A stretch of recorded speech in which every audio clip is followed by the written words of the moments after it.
Okay, time being 6 o'clock, this working meeting of the Yankton County Planning and Zoning Board is now in session. I suppose we need to ask if there's any conflicts of interest. Which we're revising the ordinance, so I don't see how that would even be possible. No? All right, hearing none, that's taken care of. So what do you want to attack first on the? Well, why don't we go ahead and take roll call since it is a formal. Yep. Welsh, Williams, Clemish. Here. Healy. Here. Frang. Here. Harper. Here. Schultz. Here. And Michael. Here. Greg Hansen, okay. Move approval of the agenda. Second. All those in favor? Aye. Any opposed? Motion carried. So I don't know how you want to attack this. I did just print off all the red line stuff. If we want to just go through that first quickly, make sure I got all the changes you had previously discussed, starting with the definitions. Maybe that'd be the easiest way to go. Make sure everything looks okay with those. Yeah, I asked Gary if he'd facilitate this. I mean, he's got, so just, if that's all right with you, Madam Chairman, I'll No, just that run through would it. be great, All right. thank you. So it looks like the first change was to the accessory building definition on page 1. Was there any issues with, just let me know if there's issues with any of these. Or if that looks good, we'll just move on to the next thing.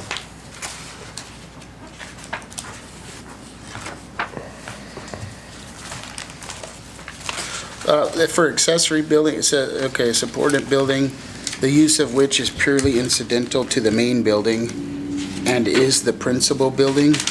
What is? That's the way it was Okay. written in your notes. And so So do we need and is the principal building? I guess I don't No, I understand. think that confuses it. I think Yeah. Just that whole, yeah.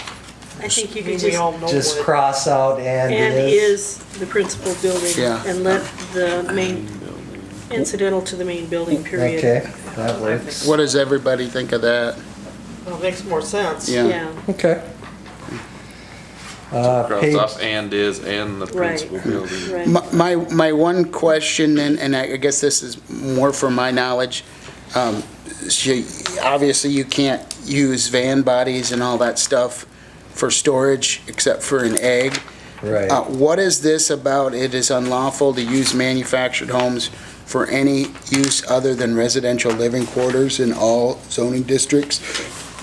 Is that something, like, is there a reason for that, or is that just, a good policy to be in, or? I think that's something that Garrity brought in because someone was using a manufactured home for a goat shed and Okay. found that offensive. I had a resident in Brown that was using theirs to grow worms instead, just basically was selling worms out of an old manufactured home on their property. Just, there's a lot of different things that occur out there, but that's probably what brought that So, on. what is your thoughts on something like that? Should we leave that in there? Yeah, I think that Okay. should stay it. personally. Got it. I did have something else when I was going through it on the next page, number 2. Well, I guess it's the same, basically the same thing on accessory use or structure. They had the same thing in there, manufactured homes and unlawful parking, but I guess if we're gonna keep it on this one, it should be fine on the other one. Which one? It wouldn't be on that page, it would be on page 2, which you guys don't have, so Took me a minute to figure it out. it's fine. Next thing's on page 3, it's just the than instead of that. That shouldn't, I assume everybody's fine with that. I guess one thing that I had on that, and we certainly don't have to change it now, is, it says the Planning Commission and Board of Adjustment shall have the authority to decrease the waiver.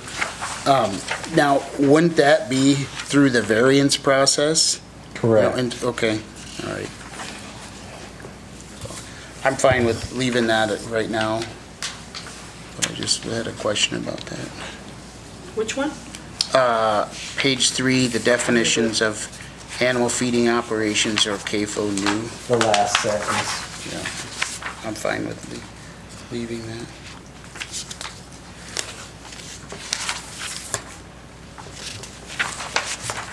Next change.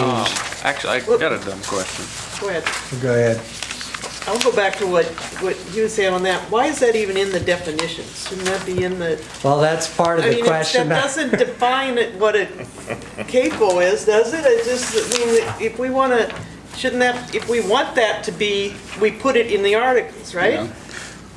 And I sent that in the memo I sent you, is that there's a lot of things I feel that we need to take out of the definitions and get in the article, or if it's in both, just strike it. But I think on this change, you just wanted to stick to the basic accessory building changes and things and just keep it simple for this first go-around. But the second go-around, I think we want to attack some of those things.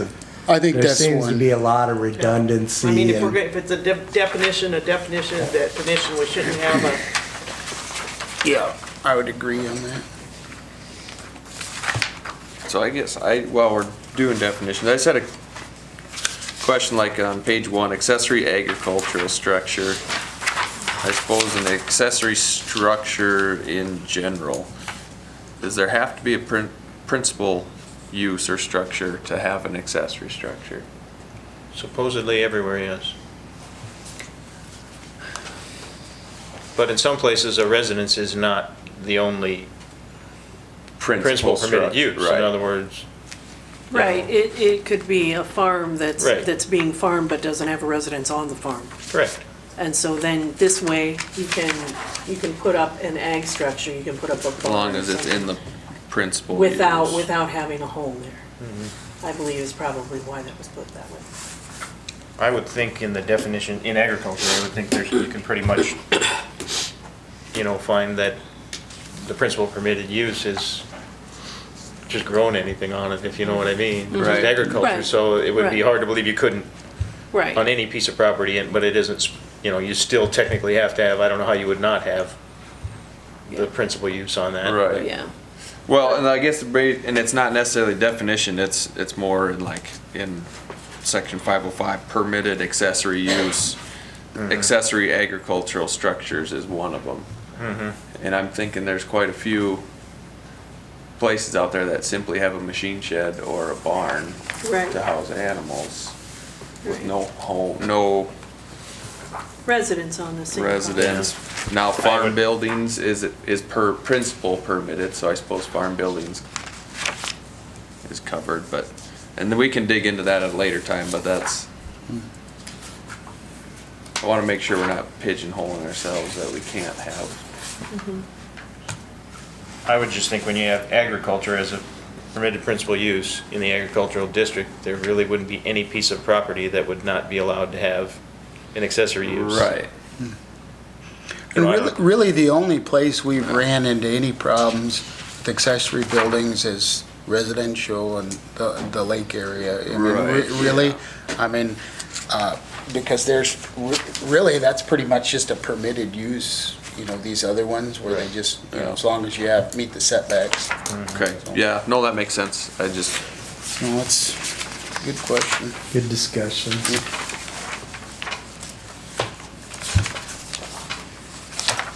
Was it, oh, I see, did you want to fix this on page 18, add an and instead of an A on motor vehicle track or play area? that's just grammar. Should we just throw that into the change we do, or? I think so. I mean, it's, That's it. might as well clean some of those kind Yeah. of things up as we're No, I would going agree. through, so. That moves us to Article 1, page 34, the jurisdiction. You suggested a new title there, and so I wrote that in. That's what you were looking for.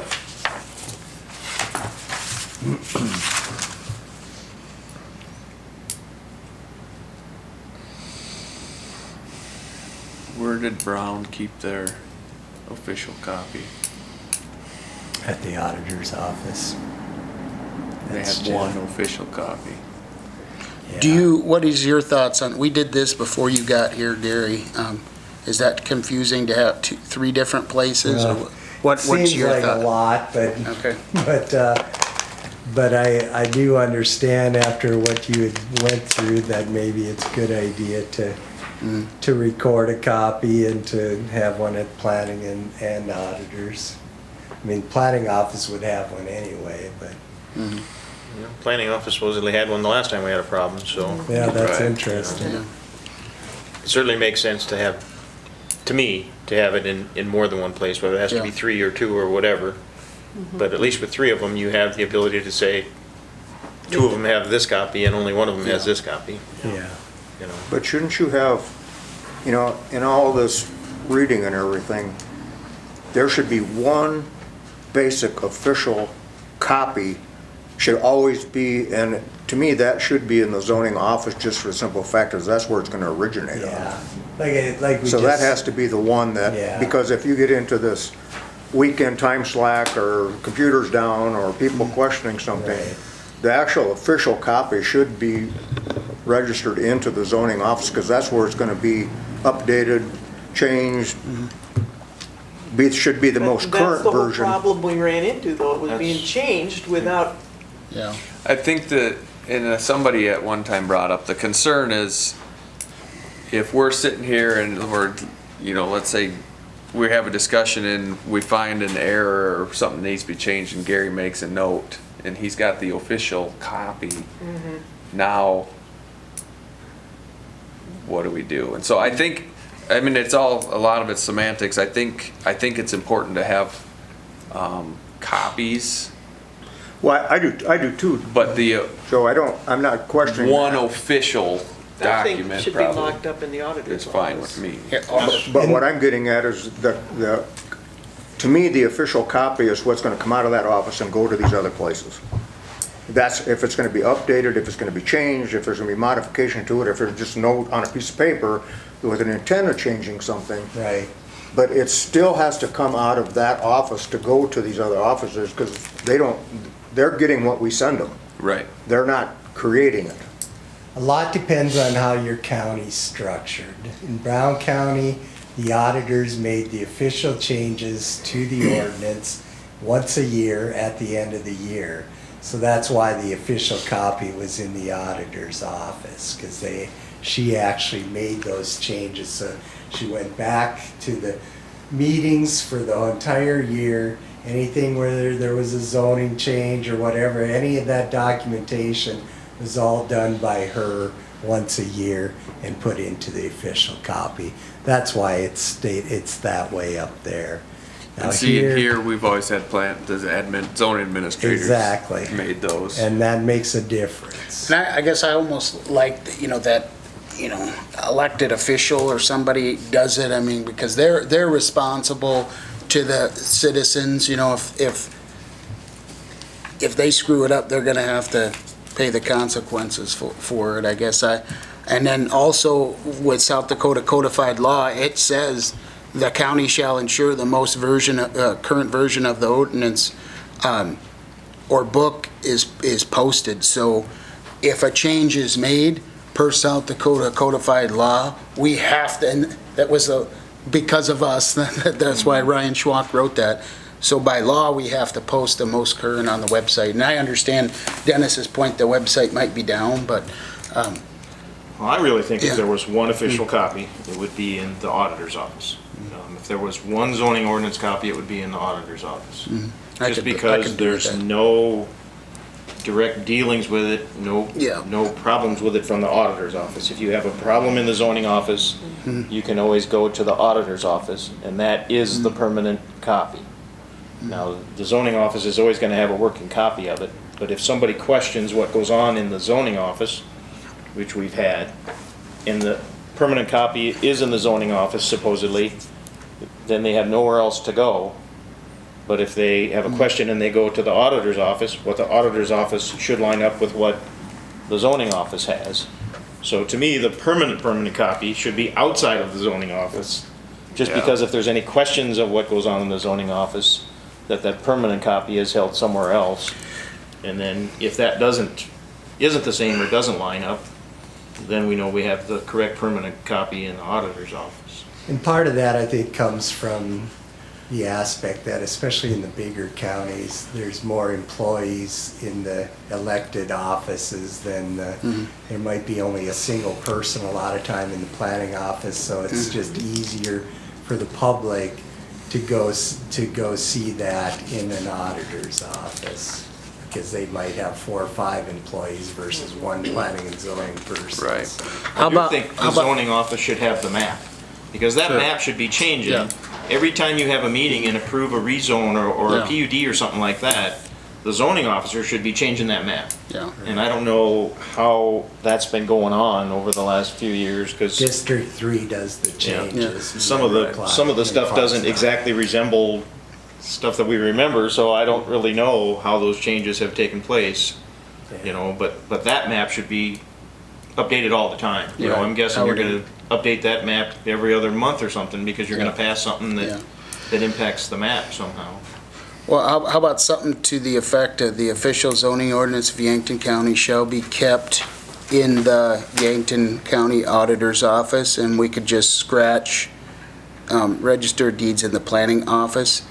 The Yankton County zoning office also available to the public on the Yankton County website, and then that would be the one official copy, and there's nothing I'd say precluding any other office from having an official copy. They really should. They could. But in times The just copy. like we ran into a year ago, we didn't know what the official copy was. And I think the only reason that, you know, that some of us were worried about just one copy, even in the auditor's office, is if for any reason we have a problem or a loss with that copy, the people who are trained to handle and keep documents was the Register of Deeds office. That was the idea, was, Right. you know, if you did have a problem with one copy, you know, whether it's the zoning office or the auditor's office, you know, but if it's in the auditor's office, you would think you'd have a working copy. We should always have a physical copy, and then the online version should technically match, and then have a working copy that we would have, and then once a year update that, or however we do it. But there will at times, you know, there's gonna be delays between amending the ordinance or any little thing in the ordinance and getting that on the, and that's the intent of saying the permanent copy is somewhere, because, you know, until what's online is amended, you know, that change isn't gonna be visible online. and we got, I mean, and cybersecurity is a real thing. The school board got hacked and lost tens of thousands of records. What county was that? Was that Hutchinson? I think so. That got hacked, and a bunch of their stuff they never did recover. They were writing paper checks for months to employees, so. What's your thought? Do you think there should just be one, or can there be, I mean, tell us your. Well, I think it expert here. still should be the official office, and like I said, I have no issue with recording a copy, or obviously the planning office will always have an official copy also. Always have a working copy available. But I think it just, for the purposes of the ordinance, I think it makes sense just to have the auditor's office as the official copy. So you change the wording on that then, Gary? Yes, I will do that. Right down to the auditor's office. That'll be the official copy, and then basically the zoning ordinance is also available at the Register of Deeds. You could do that, yeah, like either available at, or a working copy available at, or something like that. Definitely. Well, this is the time we should do the exact, let's write this out then, because this is the time to do it when, during the work session. Right. We could, shall be kept, and I crossed out 5 acres.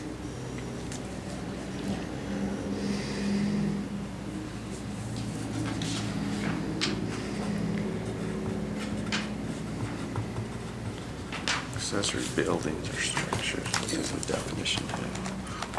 Could you, when you're done with that, could you read that to me one more time, what it's gonna say verbatim? I would say, Or- I would say accessory structures accumulating a maximum of 4,000 square foot. Period. Sidewall height. How about Does that make a sense? cumulative maximum of 4,000 square feet of accessory buildings? We're gonna Or have you to could start put adding all. words to our definitions. Huh? Or all accessory buildings. How about the word all in there? Well, Some people may not even know what the word accumulative means. that's what I I'm said, we're sorry. gonna have to start adding Well- definitions. I mean, Or it's- total, maybe total, that they should know what that is. There's a cereal Yes. called that. You just want it in a way, and I know that's what we're struggling with, it seems simple. We want it in a way that is absolutely crystal clear. You know, because things get twisted up in here so often. How about accessory buildings not to exceed 4,000 total square feet? I think the word all needs to be in there, all accessory buildings. Because otherwise they're gonna say I can have a bunch of buildings as long as they're, Yeah, but I think that's, and One I or agree with you, more. but they still gotta come in and get a building permit. One or more buildings not totaling more than 4,000 square foot.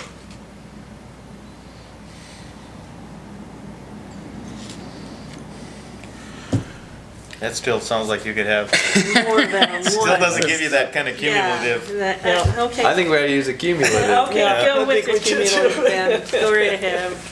I'm just trying We to have, I know. kiss it, keep it simple. Accessory structures, an Okay, so- accumulation of not more than No more 4,000 square than- feet. A maximum of 4,000 square feet may be used for accessory buildings on the lot. Gary, do you have some golden Cumulative example maximum for us in would your, be good. in your mind? It says a cumulative maximum of That's 4,000 kinda square tough to feet. Yeah. get that. Yeah, I can wordsmith it a little bit too and send it back out to everybody. Okay. You know what we intend. So Yeah. now just tell us how to say it. So is everybody okay? I mean, we wanna do total square foot as opposed to one building? Are we kinda I all in think that's agreement pretty with much the that? consensus. Yeah. Okay. we're I think talking we about just- low That's the density. big key, is Yeah, I was yeah, just okay. We're in low curious. density. Because I know that's been discussed in the past, Right. but yet I never heard We a never- firm well, we never yay got or nay on whether that's where we were heading, so. I think that's where we're headed. Yep, yep.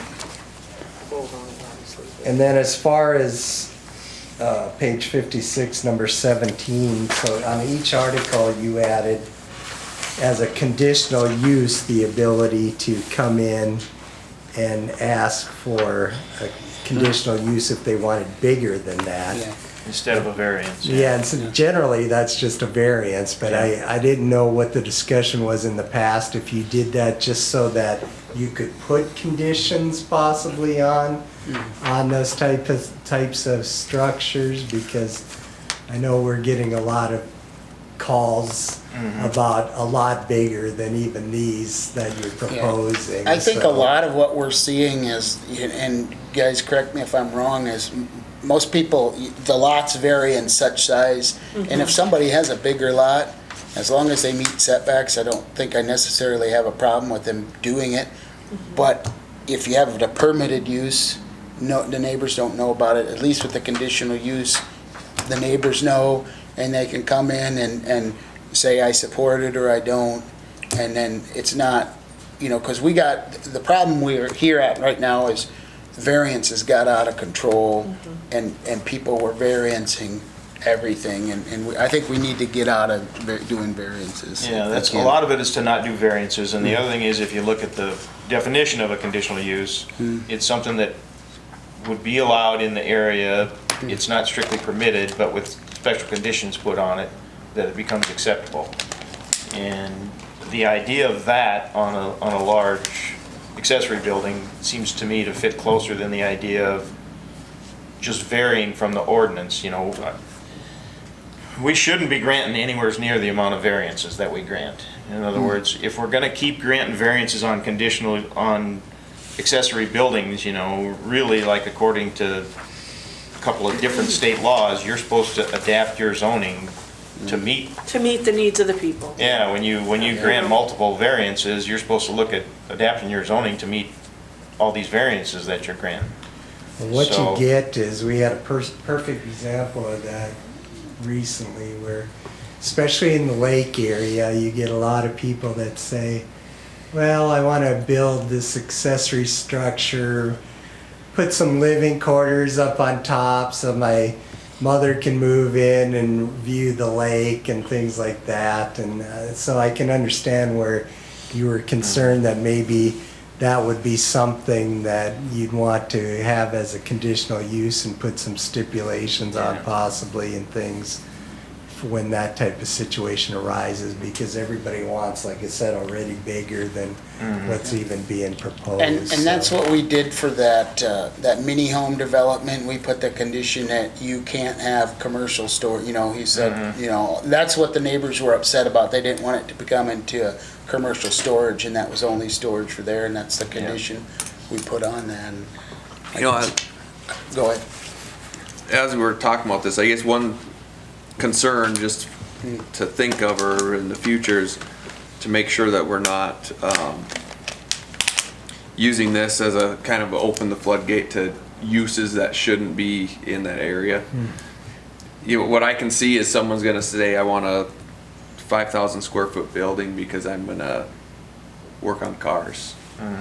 And you, so, okay, you grant this as a conditional use, and now you've granted a commercial garage in a Yeah. residential Well, neighborhood. if it's not listed, You I But still don't that's would not have to- listed as a conditional use. Well, I know, Even that's as what I'm the saying, it's kind of a accessory back structure. door to it. Right. Just- I'm just saying to kind of. That's another, actually another benefit of this is, as an accessory structure with a conditional use, it's gonna have to meet, you're gonna have to call out the use of it. In other Right. words, Right.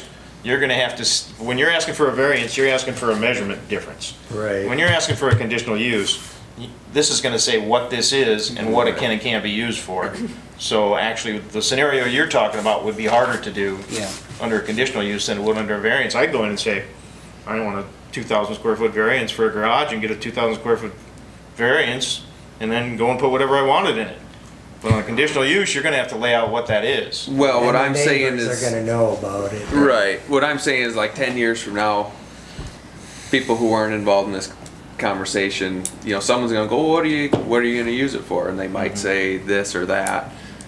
And they say, oh, okay, that, whatever. And then it gets approved, and then now they've got a conditional use for whatever that was. Yeah. You know, if someone isn't thinking, they might approve a use that maybe shouldn't be a use. But just something to. No, Is that somehow recorded onto the property then, so that It, 3 or 4 years Well, down it'll the be road in the after they build minutes. this with It'll that be on the conditional use application. on there? That somebody, they sell the property and somebody else comes in there and, well, I got this big shed now, I can put a car thing in, I mean, but the, some, you know, in a real estate transaction, is that posted on that real estate transaction so that the new purchaser knows that that is a conditional use building and that they can't do that? it should be. I don't know how It's conditional been not uses kept track of it are. all. Or record. Gary's gonna start keeping track of it all for us. But we do, I mean, it's already on a spreadsheet, but yeah, as far as a real estate transaction though, that wouldn't transfer like that. But- Really, the only way to find out the old conditional use stuff, and you can correct me if I'm wrong, but was to go back through the archives and look up the property, if Yeah. somebody knew when it had happened, and find out if there was something Line that the had been done. minutes and see if there was That's the only anything way to know. stated. But what we that really one should way, have yeah. had was, you know, A the conditional database. use should have a master list. And we should have, every time we granted a conditional use, there should have been a list on that. And I don't know how you would go about doing a real estate attachment with it, but at least that way, if somebody does go and try and have a public garage, and then the neighbor comes and says, oh no, that guy had a conditional use for an accessory building. Right. We can go right back to the list and say, here's your conditional use, and with these conditions, and this Right. is the use that you applied for. But now we don't have that, well, I wouldn't say we don't have any of it, but, you know, she has to search back through old minutes and stuff to try and find if and when, or, you know, if anything was on, it's Well, like- buried somewhere in the in the paperwork, but it's not on a list that you can actually find. I think Jessica started, or at least has intention of going through and creating that database. That's what we have did. Well, you know, with Yeah, the so- conditional So use, you can search by property. Yeah.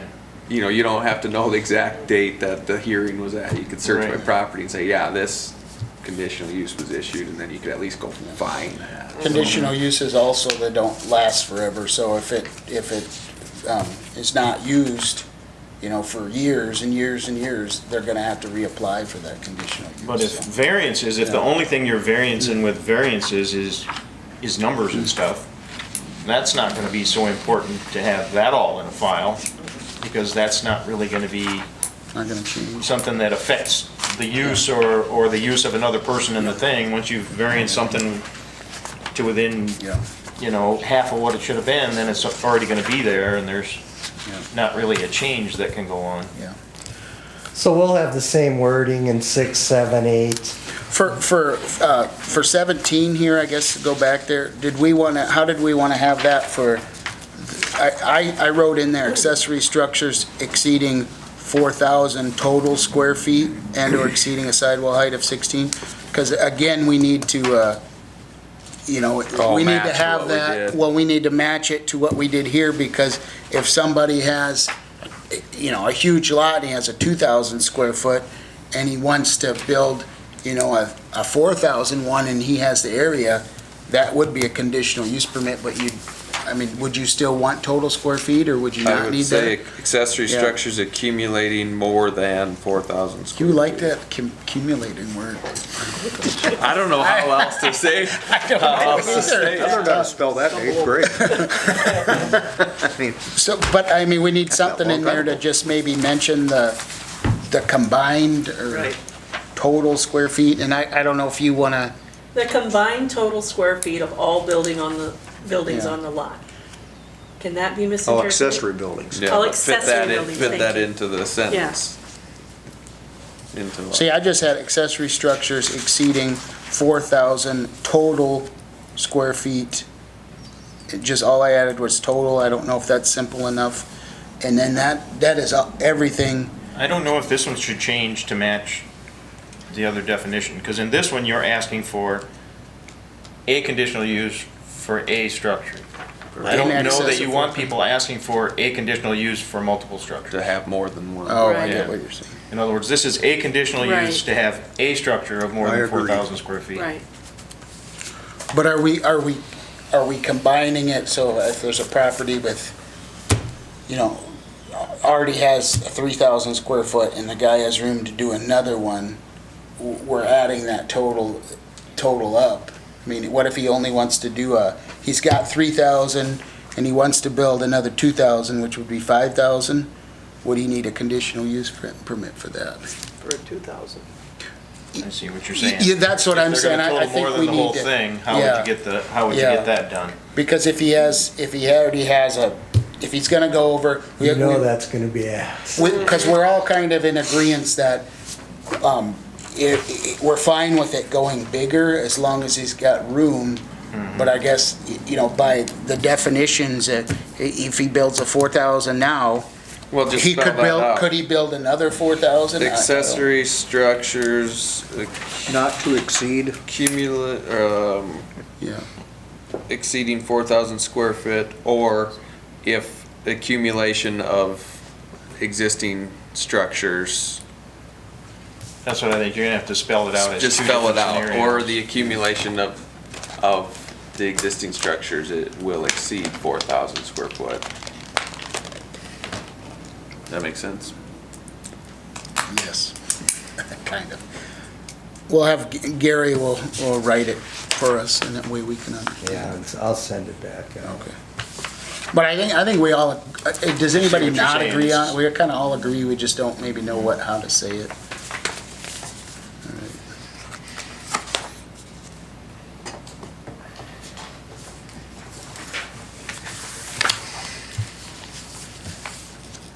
Yeah, I I mean, think we're gonna have a lot of these come in front of us.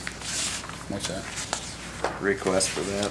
So we'll do the same wording on all 6, We've got 7, a and lot 8. now. I mean, 2,400 square foot, 1,600 square foot. So you're gonna do the same thing on both number 1 and number, whichever one is the Yes. accessory structure conditional use. Conditional We'll have to use. kinda use the same language all the way. We will do They have that. different numbers, so I can't. So Gary, when someone comes to you for a building permit for an accessory structure, and it's within the guidelines, do you ask for what other buildings do you have and how much square We footage? So do. you start to We do. put on there, they have this much already Yeah. and, okay. And so, and once we have and now that we started a spreadsheet and everything, it'll be easier to look those things up and get an idea of how many they have total. All right, next thing we wanted to add was the fireworks sales to the commercial article. After you had, I guess, somebody came in and made that request, and you did a flammable liquid approval or something on Yeah. it, so. That Just just makes fireworks sales added to the commercial use. I don't think we change it in this one, but I really think we need to look at doing something different with the commercial, and like I was telling the guys earlier, is that, Turner and Clay don't even have a minimum lot size. It's just, if you meet these setbacks for lots, it could be 10 acres, it could be a half acre, just meet these lot requirements. And I mean, I think that's decent, like in reality, a 2 acre, forcing somebody to get 2 acres to sell fireworks or do something like that, that's quite a bit, Yeah, I agree. I think commercial is just not what we thought it would be. Yeah. You know what I mean? When we put this together, we were looking at big things, and we were trying to actually physically hold land in areas where big things could go. Yeah, And yeah. that's all down the drain. That's all changed. It's just not viable anymore. Yeah, like Caterpillar's moving in or Yeah. anything, Yeah. so, but that is something like. All went to China, all the industry. But I'm fine with not messing with that now, but I guess just if you guys, I have some stuff Get in some- mind about it. so- okay. But I'm fine with, just adding fireworks sales, and that's all we wanted to add. Yeah, I mean, I'm fine it with kind that. of regulates itself. You can't just sell fireworks. You have to go through the fire marshal and the state permit, and you have to be so many feet away from other buildings, and there's a whole line Yeah. of, so it Right. kind of takes care of Yeah. itself. We don't really have to get involved in all that. Would agree, agree. I think the reason this came up is this one gentleman from last year is actually looking to buy a building that was Yeah. in commercial, and so that's what triggered it.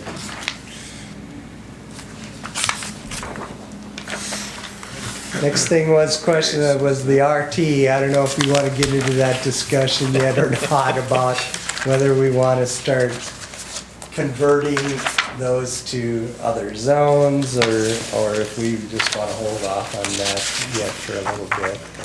What would you kind of recommend for us? Well, I think it would be, personally, I feel like it'd be nice if we could define those to true zones at this point. I mean, you kind of know what's going on now after a number of years. And so if we could change them back, some would go back to ag, I think, some would be commercial, and then some would go to some kind of residential.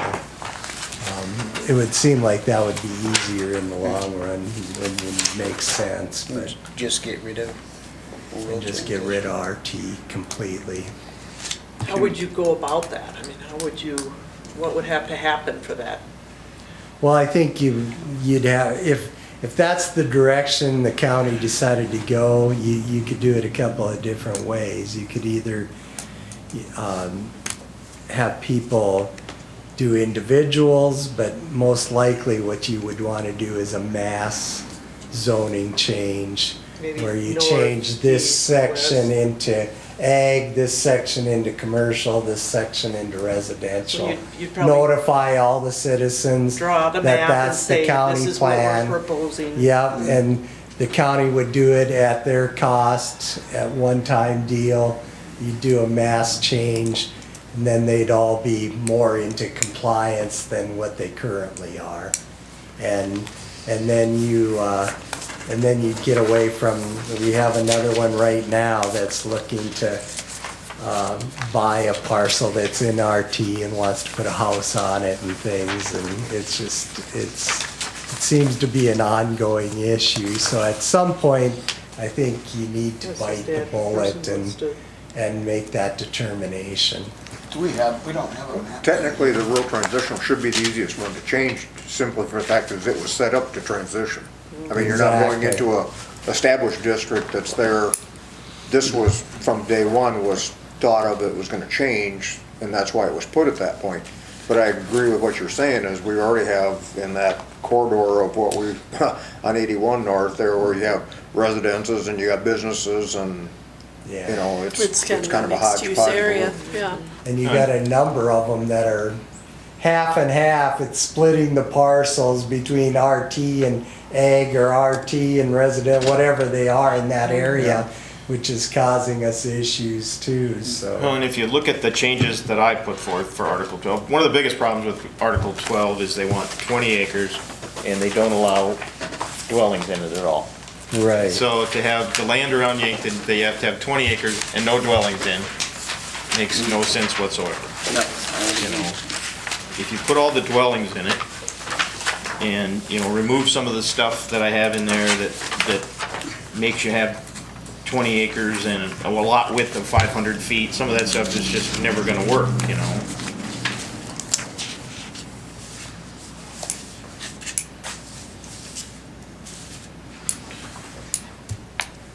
Yeah, I think a lot of that actually made sense what you had sent to just, and then we could leave it RT. Yeah, is what you're these- saying. Yeah, you developments- could, Yeah. if you went We that can- route, at we least can- then you wouldn't have to Make it change similar- everything right now. Yeah, make it similar to the medium residential kind of setbacks and lot sizes and all that kind Right. of stuff because of where it is. Now, I don't think it would be a bad idea, like Dennis is saying, if we've got defined areas where it is now, where we know we want to go commercial, you know, that I think you could, certainly could change, you know. There's some of the areas now that are probably a lot more decided than they were in 2001, you know, as far as what's gonna go there, because stuff has actually come out into it and up against it. The only thing it doesn't address is the split lot, where there's two zones on the same Yeah. lot. But when you You know what I- rezoned it, would you rezone that like with cleaner lines, you know, then? Yeah, it would be, And that's a- because it would that's be not just whatever an it's RT designed to either. be. Yeah. That's Yeah, it all starts- over. And yeah, I- That's a problem we have throughout zoning, because we didn't follow lot lines. Would it make sense, I had thought of just putting some in here, you know, if your lot is split, the lot owner can choose which one they want to be in, but they can't flip-flop then. You know, and the county will draw that line or something. Well, that's just it. I think. I don't know. It's a matter of getting the, redrawn. It Or do shouldn't we be just their sit down expense and- or their, you know. And follow lot lines. Then I think you'd still have to do a formal zoning change regardless if you think you went would. that route, just because, yeah, but, I mean, if you did Because it's it a at free change. of charge because you gave them that ability or something, that's up to you, but, We didn't have GIS and stuff, yeah. you know, back then. We were just following, Fence rules. yeah, we were following, you know, that 16th wasn't lines and quarter uncommon. lines, and, you know, we really didn't have, or just calling out a number of feet, because we didn't have a Accurate way to have information. a GIS map with parcels individually, you know, that show the depth of different parcels and stuff. But isn't that one, like that one down at the lake though, that guy was in here 4 or 5 months ago where the zoning changes in the middle of his, Runs right through his Yeah. house. through his Is house, that yeah. Westergaard? Yeah. Yeah. We certainly have some of that, and we have it in other places. It just, I think it shows up more in an area where more stuff More goes traffic, on, yeah. you know?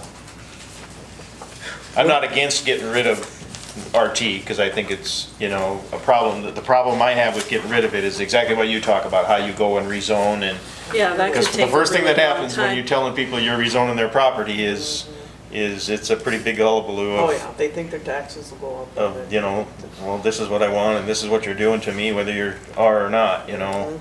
I know that's kind of a public relations problem when you start rezoning over the Yeah. top of people that have already been zoned to one thing or another But thing. yeah, the reality is equalization doesn't use zoning, No, so no. that's not a, No, but with some people, they have a hard time understanding. I know. My intent was They just get that if we something made in their RT similar to the medium residential, you would think, for the most part, that's what a lot of it's gonna, you know, be used for or abut anyway. You know, I suppose some of it, quite a bit of it maybe abuts agriculture on the backside. Well, a lot of those area, it's basically everything south of 50, right? I mean, you know, I don't know, Dennis, you'd probably know more than us. I mean, what, are those people gonna fight the RT, or, I mean, that's kind of the way things are going for Are you residential. talking west? Well, south and, yeah, south of 50 and west of Yankton. Yeah. That's the biggest area, right? I mean, Yeah. But that and then north on 81. of Say, it course. was north of town there too. Well, more- And then there's North some side of along town. 52. Highway 50. it's there's all a- over. And then there's east on 50. I mean, it's. At one time, It's it was all all the way around, and the idea that came to us from zoning was to hold these things around the city and not let residential development go on there, because the city will go out and expand it. Well, the city hasn't Well, expanded that much No, into and it, at you the know. time, actually, that eastern corridor, at that time, they were talking about the bypass, and they wanted to keep that all clear, so they didn't have a bunch of houses building Yeah, on there there's- where they were gonna build There's a that large number bypass. of people who are fine with building a home near a business. Yeah. You know, it might be their business, it might be someone Yeah, else's. maybe but they it's wanna like they have a don't- business. You know, they like the accessibility to the highway. You know, so the whole point was to keep it business and not be residential. Well, you know, people wanna live where they wanna Yeah. live, Yeah, Or where they already own property. all Right. over the place, I, yeah. I agree. yeah, so I mean, I don't have a problem with just leaving it as real transitional right now, because as you said, if they think that you're doing something big and bad, The they, problem with it is not doing anything or not, is that when they come to do like we did with the deck or the gazebo, I mean, yeah. Yeah. she could do it, but he can't do it, and then he had to go through this whole conditional use. I mean, we have to find a way to, I think to- and a lot of that can be cured just by making the things, all the zoning districts more similar. Making dwellings of different types all permitted in all the districts. Yeah. Making Yeah. setbacks in all the districts closer to the same. Yeah. I think, Making lot yeah, requirements Yeah. closer to the same. just like you're saying, I don't see any reason, I don't even know how we'll develop RT requiring 20 acres. I mean, that makes no sense whatsoever. Everything you do is a And- variance in yeah. RT Yeah. right now. Every single Yeah. thing you do. There's That's- nothing you can do there. You'd have to go in and do a whole development that would almost be PUD. almost like a city development in Like RT a to really PUD, and get. then you still have to do something there, don't you? 'Cause And you have like to you raise said, it. people wanna buy what they wanna buy. This California couple that's coming in, they didn't wanna buy 20 acres, you know, they wanted to buy a smaller acreage, but it was in RT, so there was a number of issues, but they didn't wanna be talked out of that, Yeah. and they just wanted to try and apply for it. So you're thinking we should, instead of right away, trying to rezone stuff rural transit, would you try to like pare it down to like a smaller number than like a 2 acre or something like that, or? Yeah, actually, 1 acre. If you look at the stuff that I have, I have the lot size down to 1 acre and the minimum Yeah. lot down to 100 feet. The same as Yeah. it is in, Yeah, you know, in the middle type residential. You know, and then removing a bunch of the development standard kind of stuff, because this is set up as if you're gonna go in and you're gonna create a development in this thing. So the RT that we have is not set up to go in and have a place in, it's to go out and develop a big chunk, you know, in an orderly chunk by chunk development, like if you're Sioux Falls or something, but, you know, Yankton's not Sioux Falls, it's not like we wanna have to hold all the ground around Yankton for the city to come out and get it, cause it ain't really coming out here in most of our lifetime. Well, part of the reason though for some of that was the fact that you start looking at infrastructure. You start, especially close to Yankton, if they're wanting to hook up to rural water is just about untappable anymore if you're anywhere close to town. Yeah. You know, sewer water, all that stuff, you know, fire protection, that all becomes an issue if you start, you know, putting all those people, you know, sewer system especially, well, even the lake, I mean, they're still having problems out there trying to get hooked onto something. So you know, that was I think some of the thought maybe back about making it big enough so you came in and actually, you know, like when Jim Tramp was building those things down there where they came in with a sewage plan and this is what they were doing with their deals. It encompassed that whole area instead of you building one and she builds one and she builds one and she builds one and now you've got them all. Pretty soon you have 50 Percolate houses up in in one somebody's area, all on septic and, That's called Riverside Acres. Yes. right. Do about it. Yeah. Well, this might be a deeper discussion. Yeah. I think so. Some good ideas though to think about. So, in that, we've always tried to stick to about 2 hours. Hopefully we can get through most of the stuff, but I have to go back one. Oh, okay. So if we go back to 10, the fireworks sale, you know, Donna, I guess that based off your comments, the state and the fire already regulates a lot of that. Does anybody have any concerns with it just being a permitted use in a commercial? I wouldn't want to, I think with the potential for fireworks, since it's a conditional use in all the other districts, it should be in there, in my opinion. What if they're all permitted? Well, you know, I think, I mean, you have the potential, I mean, not a year goes by where you don't hear of a fireworks stand exploding. And as a conditional use, at least somebody is sending out notices, they're coming in and telling the neighbors what happened. As a permitted use, they just go upstairs and get it, and you could wake up the next day and there's a fire sale sign in the lot next to you and you had no idea what was going on. This is a conditional use, isn't it? No, yeah, he was talking about I turning was it saying, does into a anyone have permitted any use. issue with it being permitted? I thought you were Because- saying this was. Yeah. Because they are already regulated through the state is my, I guess the way I look at it. The way I look at the state cares about the state, it doesn't care about what happens locally. The only thing I would say is over the years, fireworks sales was a fairly contentious thing when we had it here. I don't think it's a bad idea to have it be conditional, just because I think it's a good thing to allow it as a conditional use. I don't think it's a good idea to just have it a permitted use. Correct. Because it has been contentious here as far as, and most of the time it gets worked out, you know? I mean, when the one came that was in the tent going out by me, you know, I had all kinds of people in my neighborhood that were in, and I was on the board then, and, you know, I said, I don't really think this is a problem. But, you know, the rumors and everything that everybody had, you know, once we went through, because it was a 2-meeting at least conditional use for those guys to get their permit to sell out of a tent out there by the trucker out there, by the truck repair shop. And, you know, people had all kinds of visions of all kinds of things going on, and once they Right. came in and they said, you know, look at the restrictions we have, you can't set off fireworks within so many feet, and we have all of this stuff going on, it wasn't so bad. By the end of the second meeting, I'd say 80% of the people that were objecting to it realized it wasn't what they thought it was gonna be. Okay. But as a permitted use, if it would've just showed up, you know, and we wouldn't have gone through those meetings, I think we would've had, they would've came to the county commission instead of coming here, is what would've happened. Sure. They'd have just all been coming and complaining at the county commission meetings. Okay. No, I just thought I'd bring it up while we're talking about it. Swimming pools, I wouldn't mind going to a permitted use though. What's that? Swimming pools on all of those, I guess. Yeah, actually, and I didn't deal with that in mind at all, but originally when we talked about swimming pools, we were talking about permanent pools that had a structure. We were not talking about Above the ground. kind of thing you buy and set up above ground and No. fill with water and take No. down.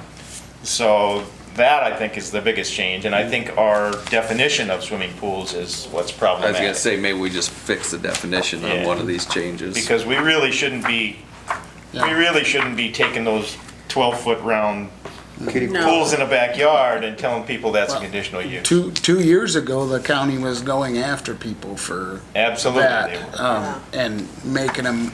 Some people, only some people. Only don't. some people.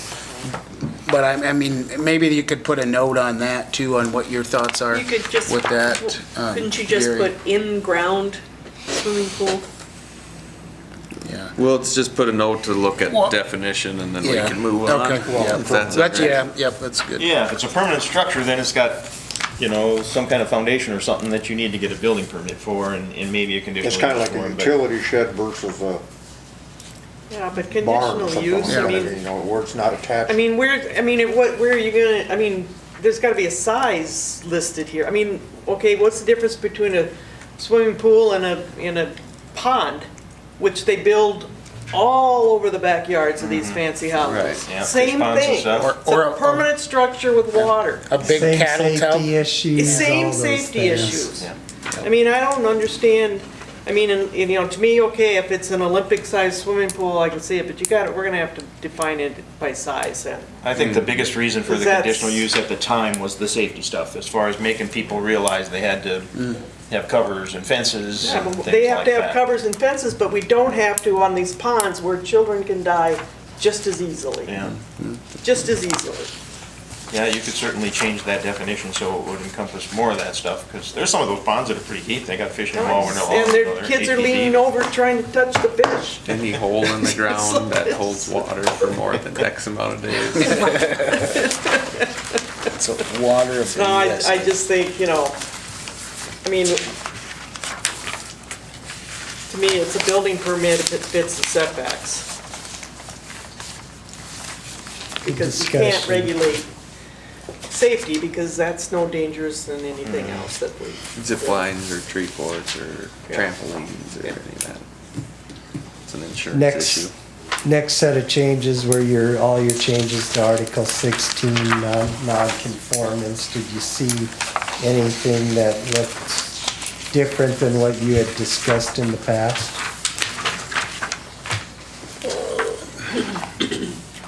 Do you kind of want to, you took lead on this, John, do you want to kind of go over I know you did it once, your kind of reasonings and, on some of these? I know that it makes sense, but, Well, I haven't had a chance to look at it all, but the parts that I look at, it appears that he just took what I had on the list and did. You know, and really, the whole intent of all these changes was just to change this so that it more closely mirrored what we actually do. You know, there's a lot of stuff in nonconformance that, you know, for the last 18 years, we've just been holding our nose and kind of ignoring some of it and doing what we did, and I think he pretty much, at least on page 107, all that stuff is stuff that I have on the paper that Correct. I put down. 1605. well, isn't there non-conforming structures and there's non-conforming uses, which I guess there is kind of a difference between, you know, those. I mean,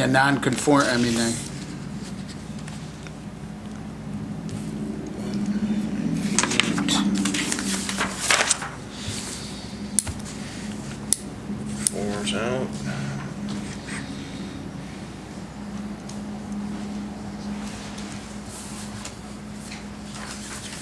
That's, you know, and some of these, like, you know, 16075 is a big one where, you know, we talk about just not increasing its nonconformance. That's a lot of it is, there's a lot of stuff that technically is not conforming to the rules in our zoning ordinance, but what we ask of people is not to go ask for forgiveness for what happened in 1950 or 1960. Right. We ask them to not increase their nonconformance beyond what it was since zoning came in. So, you know, if your house was 2 feet too close to the street, we're just asking you to keep that plane of nonconformity and not come closer if you add on. how do we, though, okay, so you got a non-conforming structure. I mean, the intent is that when that structure falls apart and is gone, not to, you know, rebuild that structure to be non-conforming, but you want that to conform to the neighborhood, right? I mean, Correct, eventually. and that's, Riverside Acres is a good example, where there's some streets where none of the houses meet the setbacks, you know, but do you want it, the first time somebody's house burns down or something, do you want to move them back and force them out of line? No, And I get what you're saying. you see what I mean? It's, there's just some nonconformity built into what's gone on for the last 100 years, and you can't expect to change all that, Sure, sure. you know? No, You just ask them not to make it any worse. Yeah, basically what you're saying is if that house burns down, you can build it back where that house was, but you can't build. Right. bigger We're not house gonna or make you move it something. back, just Yeah. don't try and move it closer. Don't try and make your Right. nonconformity worse. Right.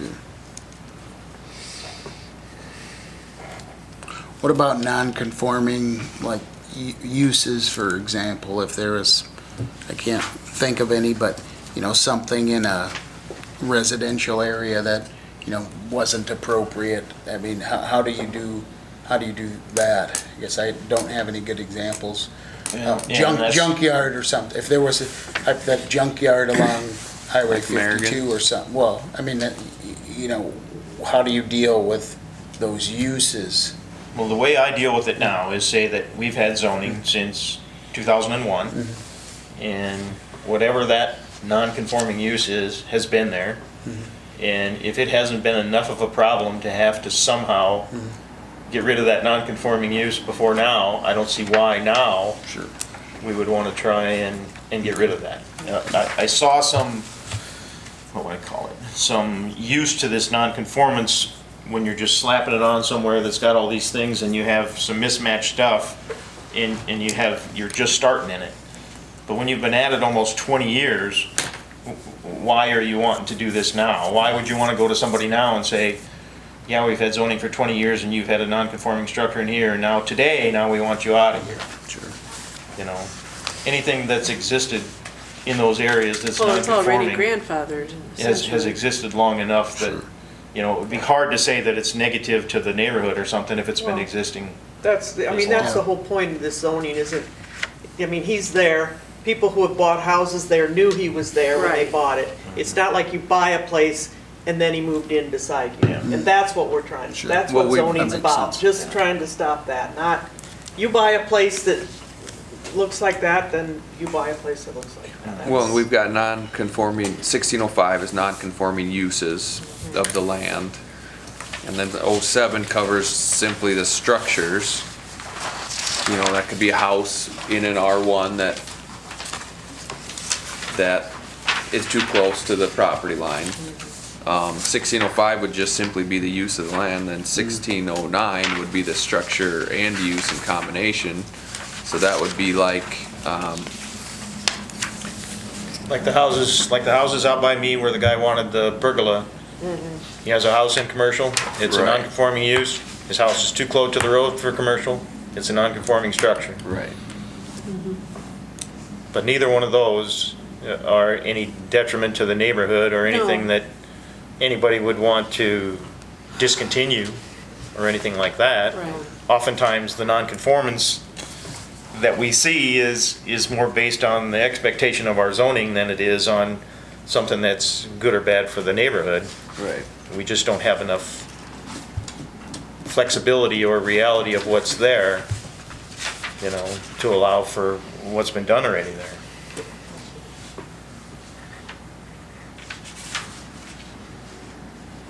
And the other thing is gonna clear up a lot of nonconformance is putting dwellings as a permitted use and Yeah. everything. That's a good, You know. that's a good point. That's gonna clear up 75% of the stuff that ends up in nonconformance because dwellings were conditional uses or simply weren't allowed in things.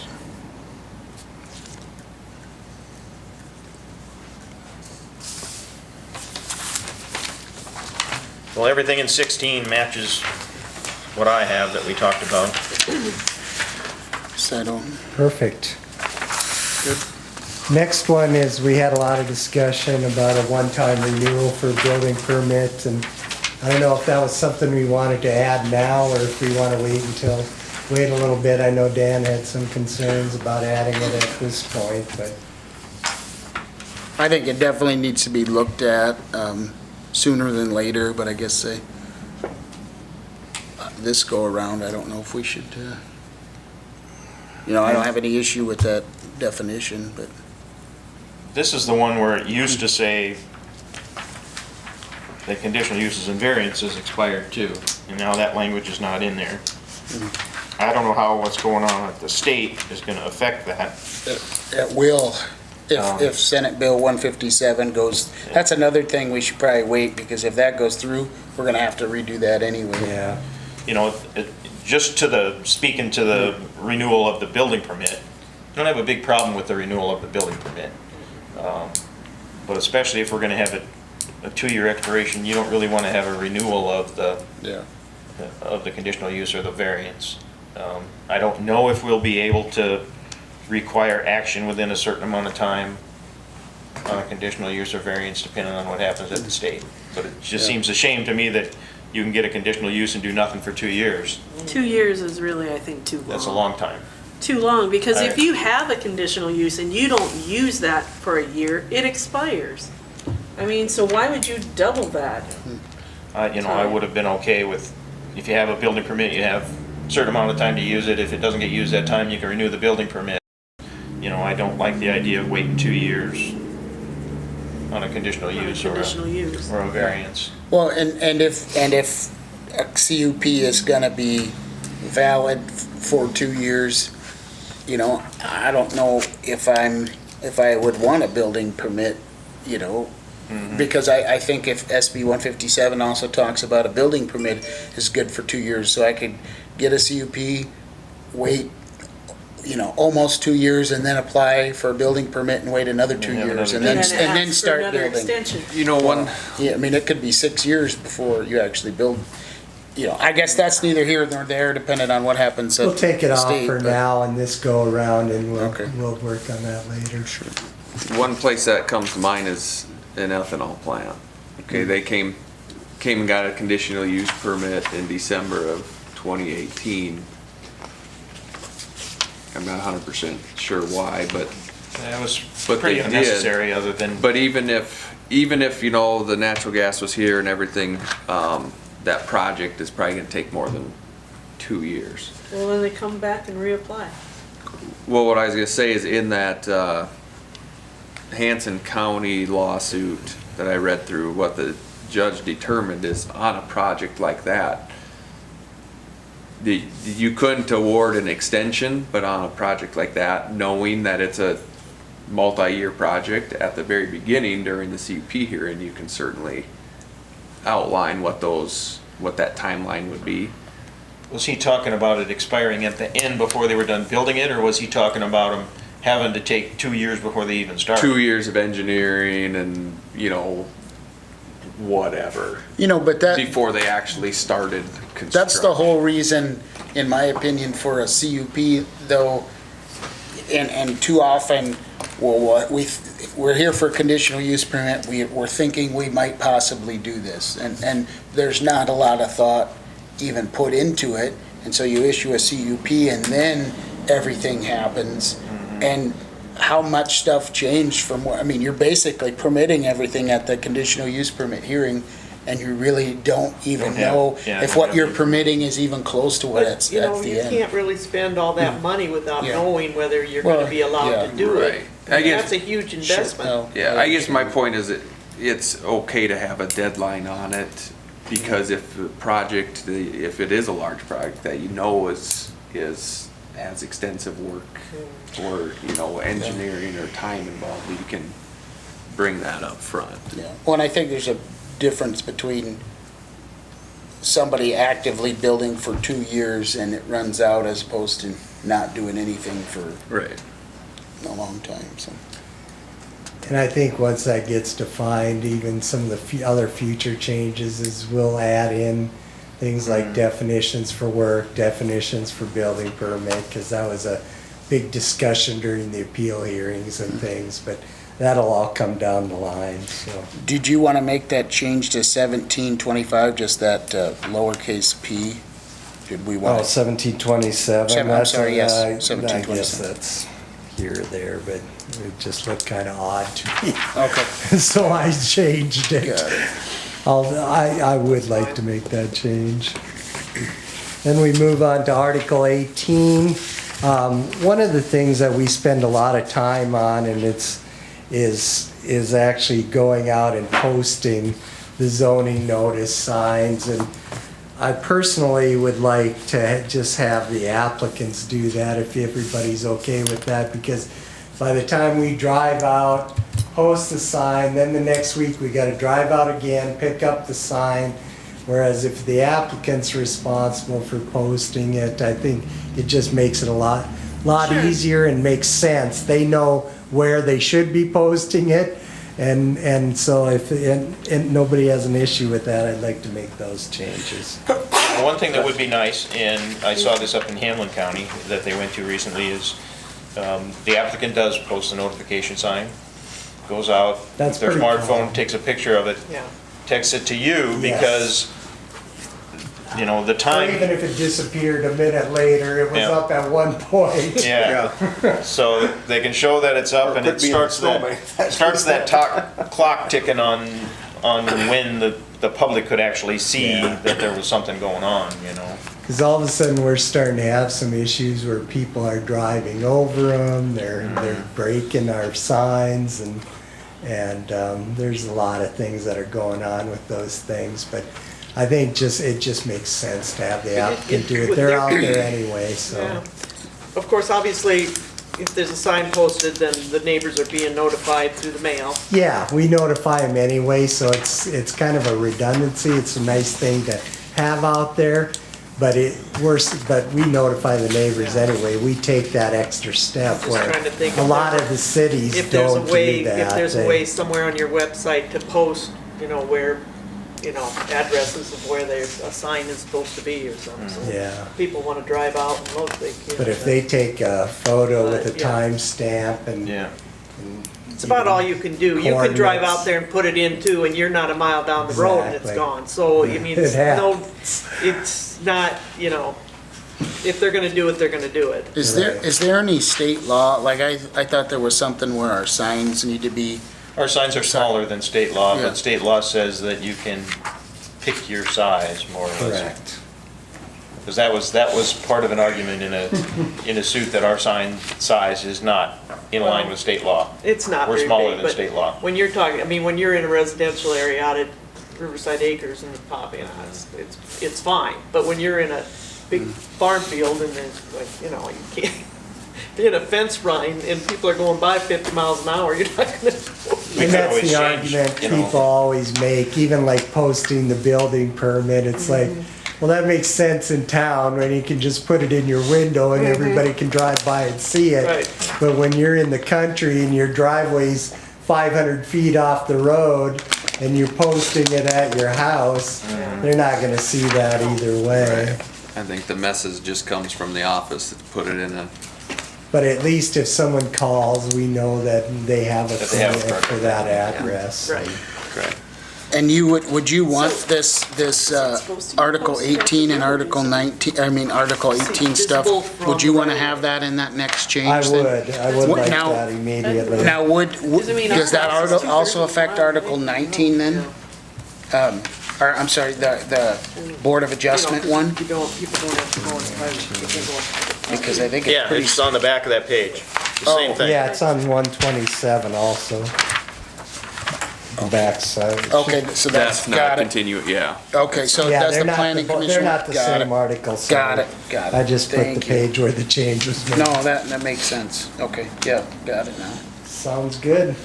Well, with that, that's all the major changes. I guess we can discuss whatever you'd like from here on Now, out. you did not want to have a first reading of this at the next meeting in March? We can't Okay, without so- that, because the ordinance ain't gonna Sure, even be Sure. real until the 19th, so it would make sense to do that on the 10th. And I'll mention right now, actually, we don't have any items for May 10th. So as of right now, I don't know if you want to make that another working meeting, or if you just want to cancel. Because we don't have nothing for the agenda for May 10th. For March? For March. March 10th, I sorry. was gonna say May. March 10th. I was pretty sad. I was like getting scared. Yeah. Somebody's gotta do something. For in the March county. 10th, yeah, so Economy that, I is guess worse than I that's up to thought. you, how you want to handle that one. Well, it's parent-teachers conferences, Yeah, we know it that. is. It is. I am busy, and I talked to her about that. She says, that is a contract date. I will be there. So the first time we could have a first reading of these would be April, for the April meeting? April. I think we should, unless anybody has an objection, I think we should do that at least on these ones we went over, accessory structures and. Have a public hearing? Yeah, Yeah. in the April meeting. April. And I'll wordsmith these a little bit and send them all to everybody, and then we'll get kind of a final draft and then to go towards the meeting in April.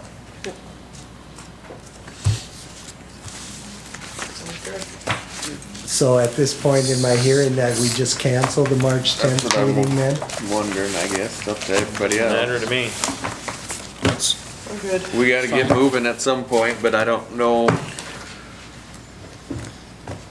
I can go over the few things I have here yet tonight. It won't take long to go through this. Sure, Yeah, I mean, let's do it- it. We're here. Can't move too much farther ahead until we get some of this done. Yeah, Right. Yeah. When we can't do the only thing is it doesn't come into play till March 19th. Now, would we want to do a special meeting later in the month, or would you say just not even do that for first reading? We don't want to do I anything that wouldn't. gets, I don't that think looks we- a little till like we we're know- rushing it or till we pushing know it. for or- sure what's gonna happen. Okay, that sounds. What if it that sounds- gets referred and it pushes us back 2 months, then you're That's a just good, wasting that's a good time. point. That's a good point. So, Just do everything by the book. All right, Yep. sounds No good. confusion. Well, mainly all I did in the changes that I have laid out is try and pull all the zoning districts closer together. Whether it be lot size or setback. One of the things like 517, if you go to 517, it's that traffic visibility. And, that was something that was kind of a good idea and was tried to be enforced early on, but we don't have the manpower or the time to have Gary go out measuring vegetation and telling people what they can and can't plant in these corners where roadways meet. That's something I think you can just handle with a nuisance. If somebody does something, whether it's put some big kind of landscaping thing or have something in a corner that ends up being a major problem, I would think you could handle that through the nuisance ordinance, rather than trying to go out in each one of these districts and have these traffic visibility triangles set up at all these driveways and rail crossings and all these places. It's just an enforcement nightmare as far as I'm concerned. And that traffic visibility single, that 517, it's 717, it's 817, it's 1017, it's throughout all of them. So that's something we could just technically kind of get rid of. As far as the 519 standards, all I had in there was we had already talked about stuff for Class F and different stuff, and whatever the board had for changes on that was what I thought we would do for changes. As you can see, I took almost all the areas and took the minimum lot acreage down to 1 acre, just to make them closer to the same. Now, so are we gonna change the animal feeding operation and put that 50 to 100 and those things that we talked about in there, or? That was something that we had and Yeah. had all that stuff. It's- I think it's on still the down, board. so I didn't do anything with any of I that. think we're But gonna I mean, do that's, that. none of that is in here. I didn't do any I don't of it. think we're gonna do that No, for this that first it won't change. be Not on for the this first one? change, Okay, no. all right. No, That that's was my not, question. I'd say that's pretty infinite. In Article 7, it says I- 1 acre or 40,000 square feet. Of course, 1 acre is not 40,000 square feet, so I just put, you just remove the 1 acre and just have it 40,000 square feet. All these numbers, the 1 acre, the 40,000, and the 20,000 square feet are all numbers in state law for different things. So 20,000 square feet, which is in Article 8, is the minimum lot size you can have and still have a septic system and rural water. So that's why 813 is remove the word half acre and just have it say 20,000 square feet. That's probably been that way in state law for, Quite some time. I mean, I'm just wondering if it makes sense to just reference that. Yeah, That you could just codified put the law? 20,000 square We could probably feet find in that, 'cause it talks parentheses, about- couldn't we? Other than lots that were platted before a certain date in like 1975 that are grandfathered in, you have to have above 20,000 square feet, and then you have to have above the 40,000 to have a well, to have a potable well Sure. on that property. So that's why there's numbers there that actually mean something, in If state it's, law. if it's likely to not change, then I'm fine with this. If it's something that may change or, I Yeah, have no it's- idea if it's, Been that way since the 80s when I started. So- That's been the standards yeah, in I the can't state. imagine they're gonna, I haven't I haven't ever seen them try and readdress any of that or anything. What else did I have? In Article 8, it talks about not, and that's the 20,000 square foot kind of half acre development, talks about not allowing these areas to extend beyond their respective boundaries. You know, when I argued that at the time, I still think you want the ability to have a development with a lot size between a half acre and an acre. You know, especially places out in the lake area in some of those hills and stuff, you know, to have a 0.75 or a 0.8 lot size is more than plenty. The problem you have with the 1 acre lot size is everybody wants a horse, and everybody wants a 3,000 square foot building, and everybody wants all these big things because they got a big acre or a little over an acre, and they want it to be like a little farm place. I thought it was So- always in order to fit a septic system on there. That's what the 20,000 square foot is for. 20,000 square foot is to have a septic system and rural water. 40,000 is to have a septic system Well- and a well. Yeah, I understand, but, yeah.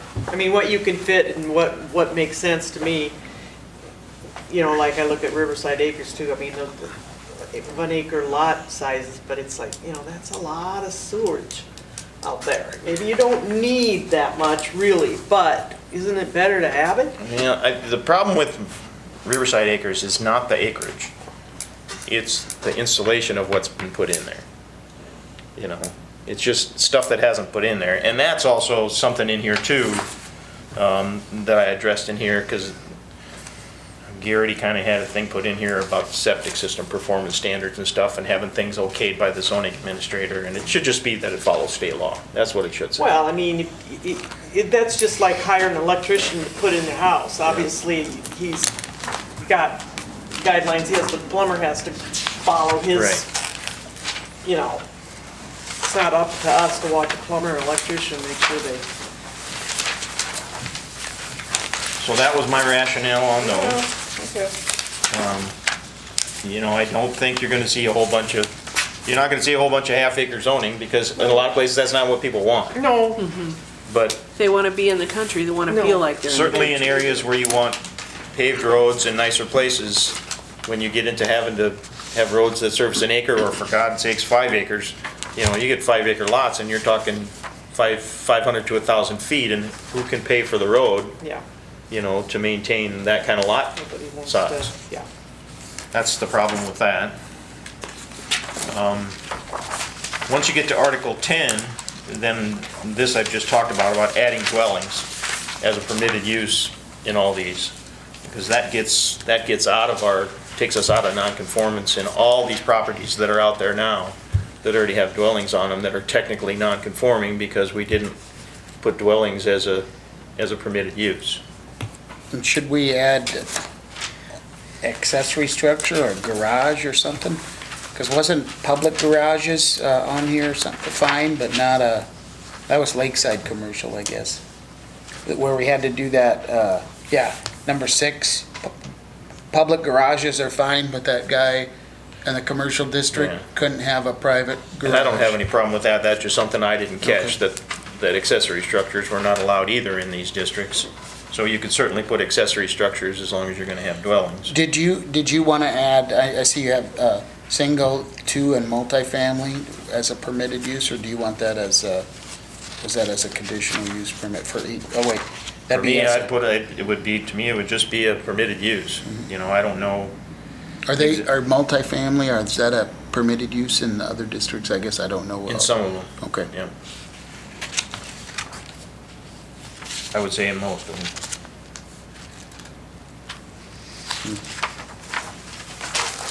But I didn't change to allow that anywhere where it wasn't allowed in the residential. So are these things you want to add to whenever we do this First Amendment also? Is everybody- If that's what the board wants to do, the board will have to go through and decide if that's what they want to do. This is just the stuff that I'm putting out there as changes that I'd like to see, and not everybody's gonna want to see the same changes I want to see. Like You this know- could probably go in the second one, I would think, you think, or do we want to do it? Depends on if we want to meet on the Well, and a good Eighth chunk, or not. a good chunk of the board isn't here too, Yeah. I guess. Yeah. So, You No, know, I'm okay with either or. I mean, I think what we have is our good changes, and we can Yeah. start generating that Yeah. list for the next More one changes. too.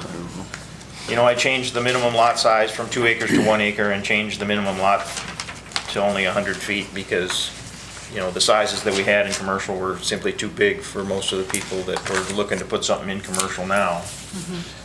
Drop the yard requirements back, that 100-foot, you know, was really one that nobody can meet or wants to meet in commercial. Drop that back to 50, 25, 25, again, to try and keep it more similar so that where you have commercial and it runs out into the country and meets agriculture or something else, that the setbacks are closer to the same. They would be the same as they are in agriculture. And 1017 is the traffic visibility triangle that I'd like to see gone from everything.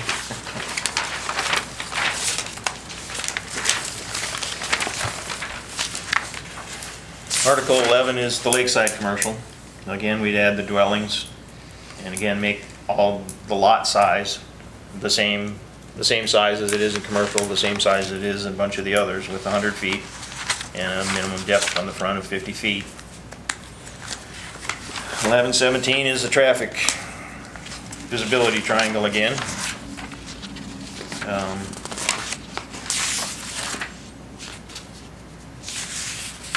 Oh, and in 1107, you would have to remove dwellings and both single, two, and multifamily because that is a conditional use, and we're gonna make it a permitted use instead of a conditional use, so we would have taken it out of conditional use. That's one of the spots where it was a conditional use, or actually probably the only spot where it was a conditional use.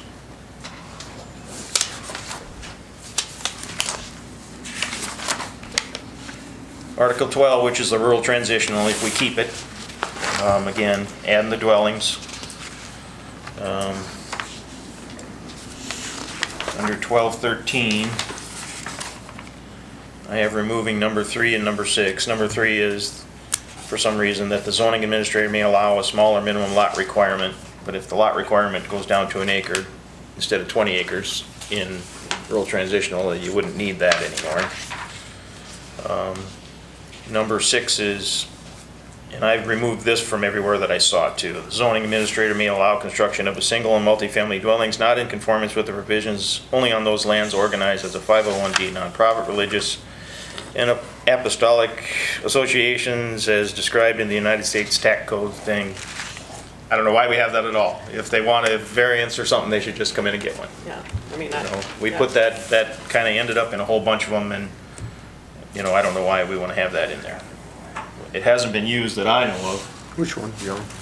This, number 6, there's that thing in there for Yeah, you can. religious entities Oh, on page 86. I don't think That, they're I not building think, much. no. It like allows the zoning administrator to grant a variance to religious organizations without having to go through the variance process is kind of what it amounts to.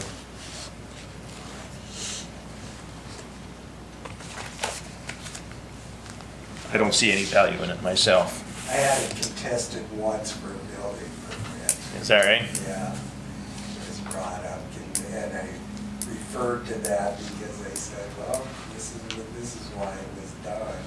And it was on a colony, being on a quarter with multiple buildings on the corner and things that got contested and never went anywhere. I would just rather see if they want to do something that's not allowed, they come in and follow the procedures that anybody else would Like follow. everyone else, yeah. Yeah, You know, so you don't get a cult not like saying, we're saying we're we not doing worship Yeah. corn plants and we're going to do X, Y, Z. and then in that, we have some development Freedom of standards. religion. that wasn't because of Broom Huh? Tree. That wasn't because of Broom Tree. Actually, it wasn't, no, because it was in there before they came. Yeah. It's just something I think is in almost every zoning ordinance, you know, Probably came that from you District see 3. that they put in there, but, you know, I don't know what it's in there for really, or why you'd want to have it there. The development standards for RT is, you know, that you got to get rid of number 1, number 2, and number 7. Number 1 says that all platted lots have to be part of a development or subdivision. So technically, you're not supposed to go into RT unless you're having a planned unit or a subdivision and plat out any lots. Number 2 is all planned development subdivision shall be platted with a minimum of 4 platted lots. So that means you can't go in and plat 1 lot in RT, you gotta plat at least 4. And I think that needs to be gone. The minimum lot area being 1 acre is okay, but the minimum lot width of 200 feet is Excessive. pretty large. Yeah. Number 7 was, all lots within platted subdivision shall be served by a Department of Environment and Natural Resources approved water system. You know, we technically have places where you can't get on the water system. You know, and we have places close to Yankton that you can't get on the water system. So I'm not sure that that should be in there.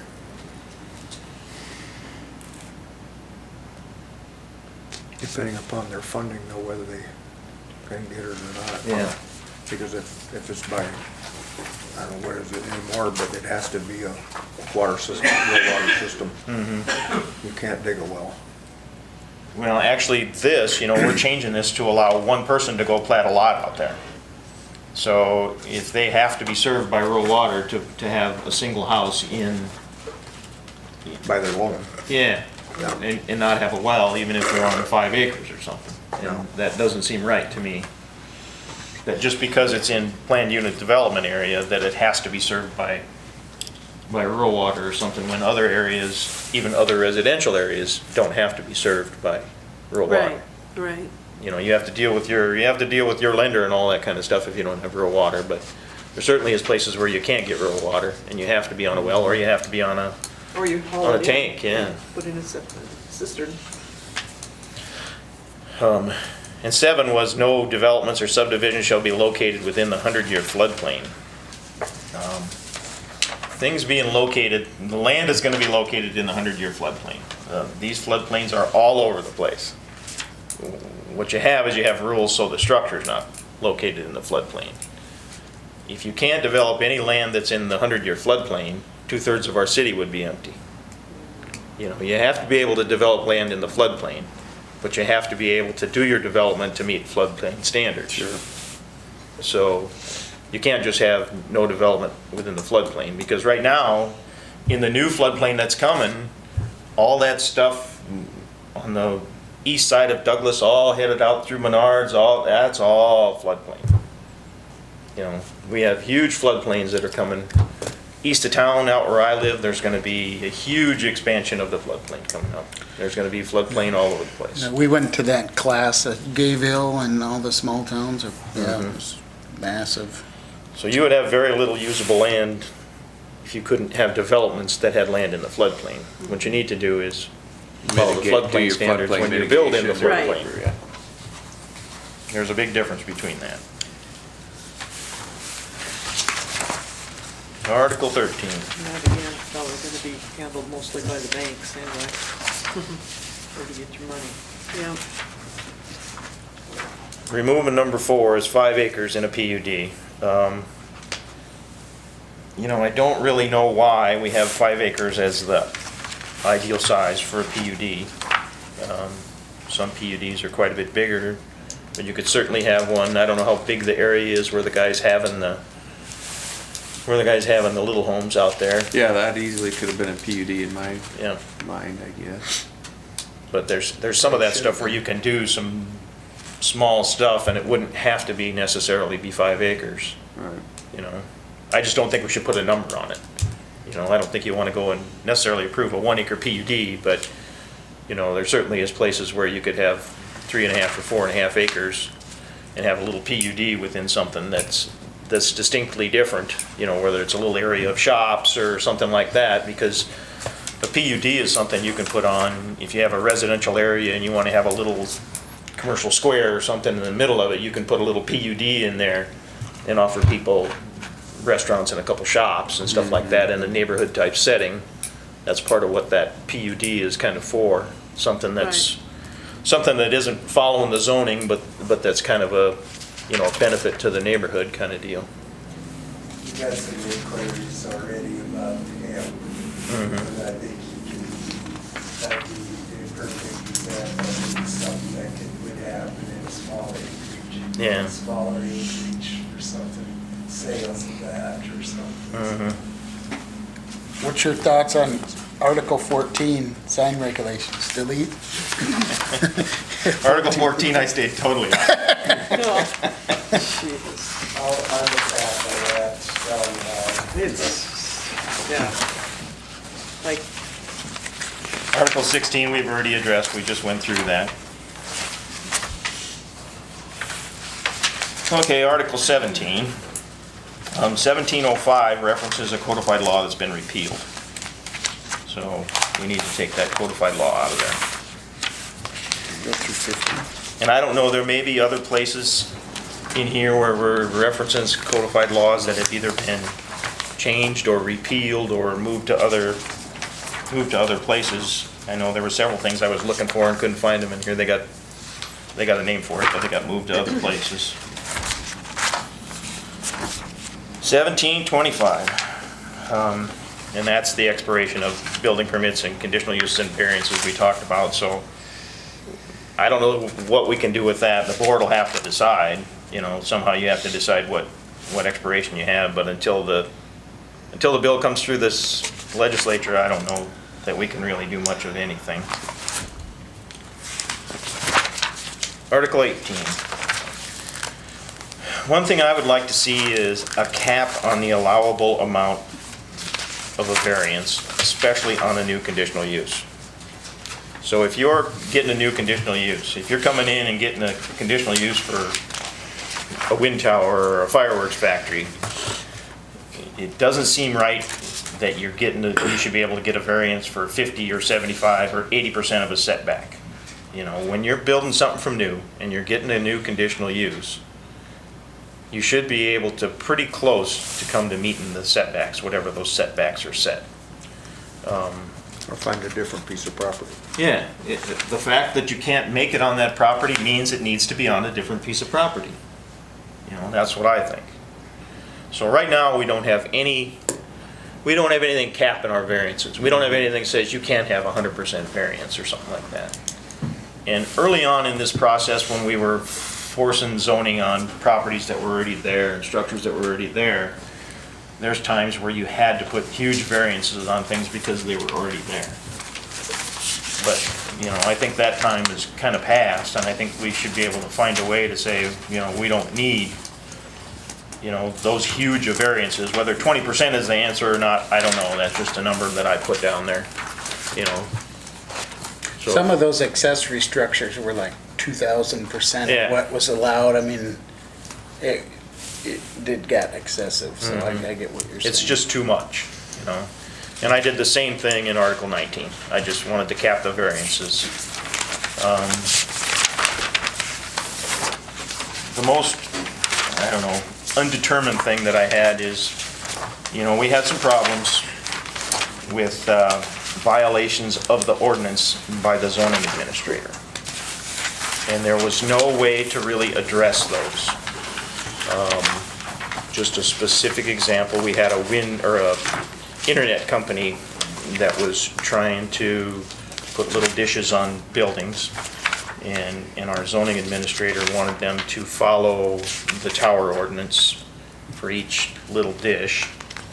And they wanted to get put on the agenda and come in here, and/or they wanted to have what amounted to like an administrative review. And our zoning administrator wouldn't let them do that. So I think we're currently being sued by that company. But they had nowhere to go, because the only stuff that's in here talks about if anybody does something wrong with the ordinance or something, to go to the zoning administrator. But I think there has to be another path somehow when the problem is the zoning administrator. And hopefully we don't have that again. But I think you can generally appeal. They can appeal To the any, Board of decision Adjustment, by the right? zoning administrator to go to the commission. See, what they tried to do was appeal it to here.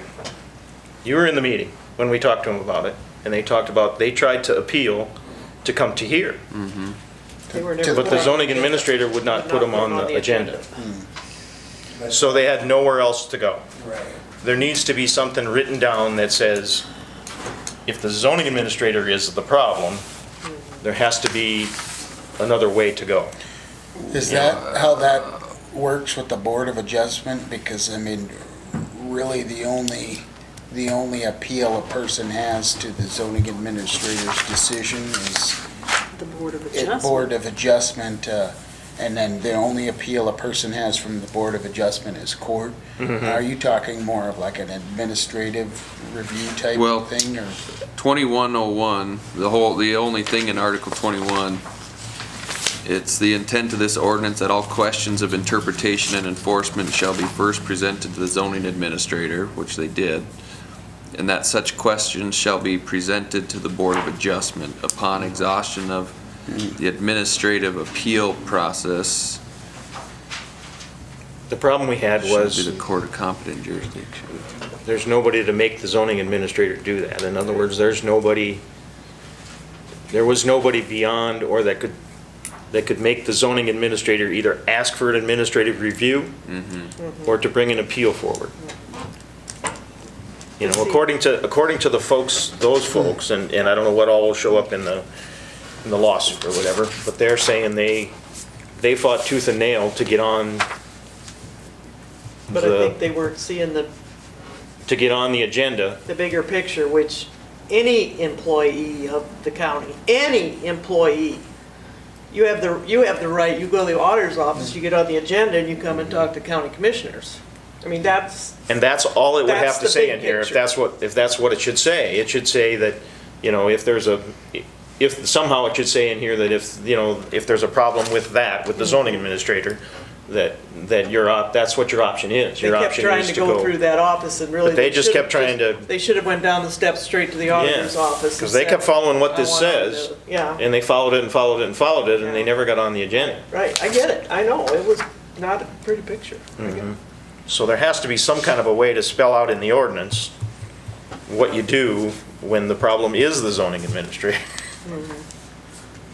Or at least the lack of. I don't anticipate that. You know, Well, I hope not you know, to. that brings up, I got a question that kind of relates to that. We went through and things that happened, whatever.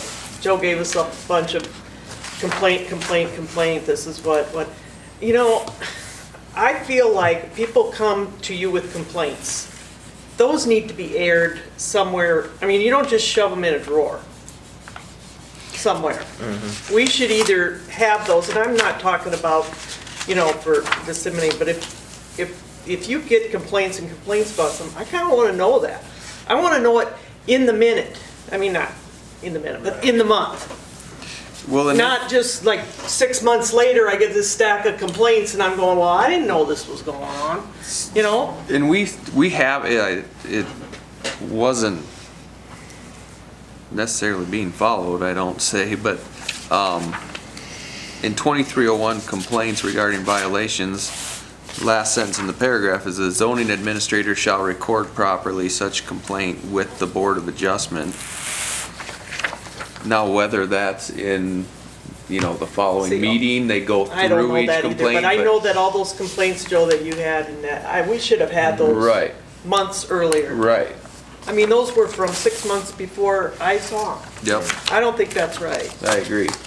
Well, we've had twice where the zoning administrator did incorrect things. Right. And people were fighting with the zoning administrator with nowhere else to go Well, but see, the zoning administrator. they're handing that to the zoning administrator, here's my complaint.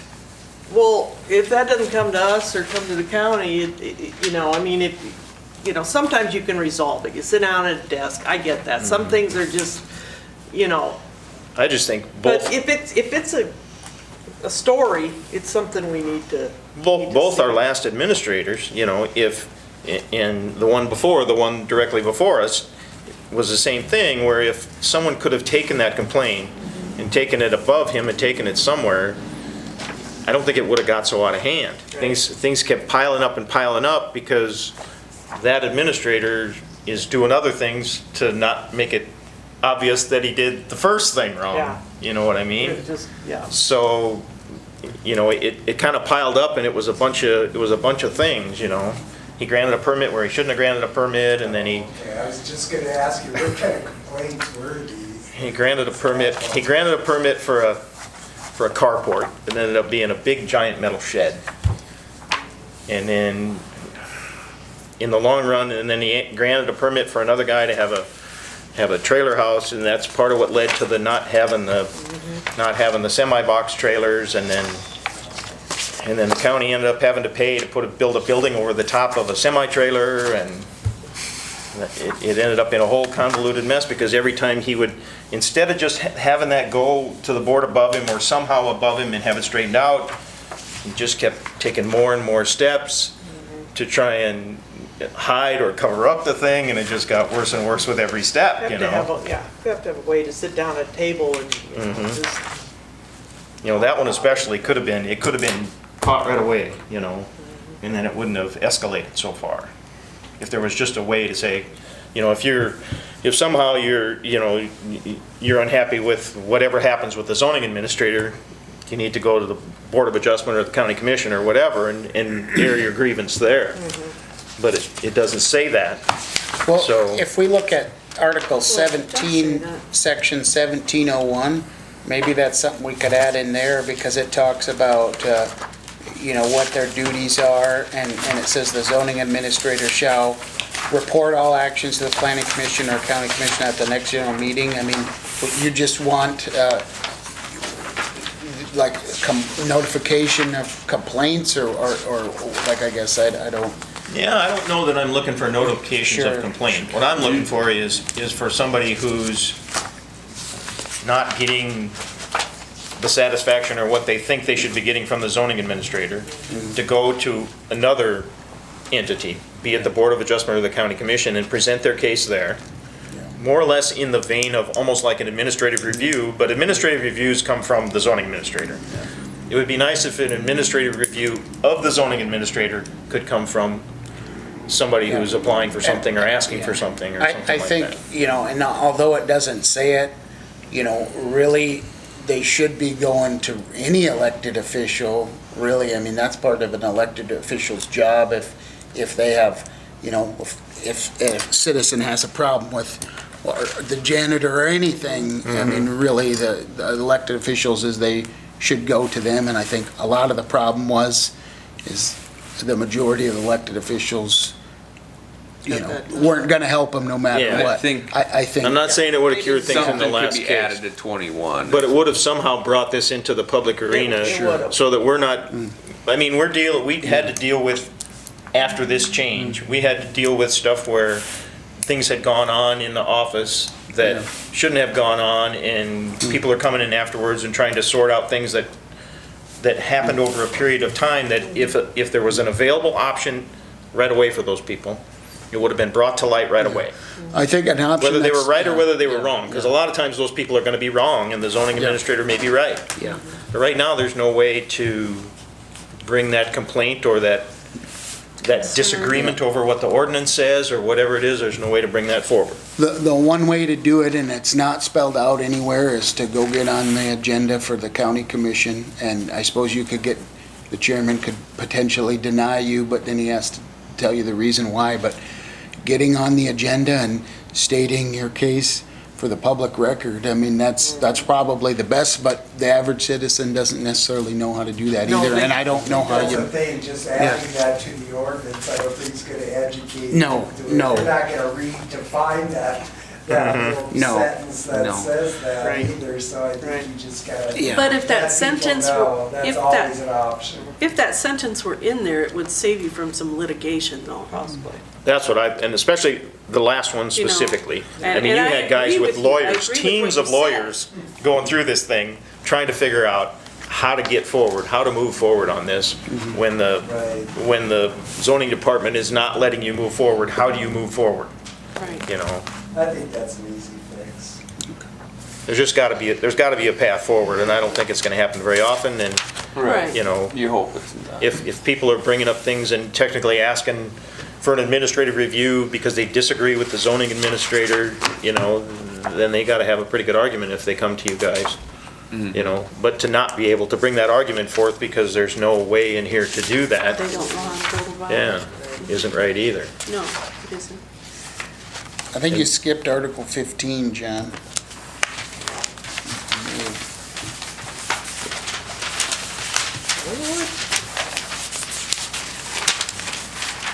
No campers on lots.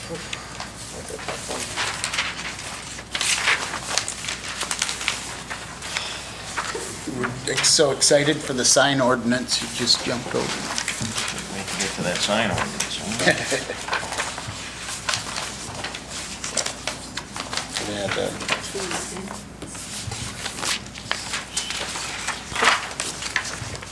I don't like this whole thing. yeah.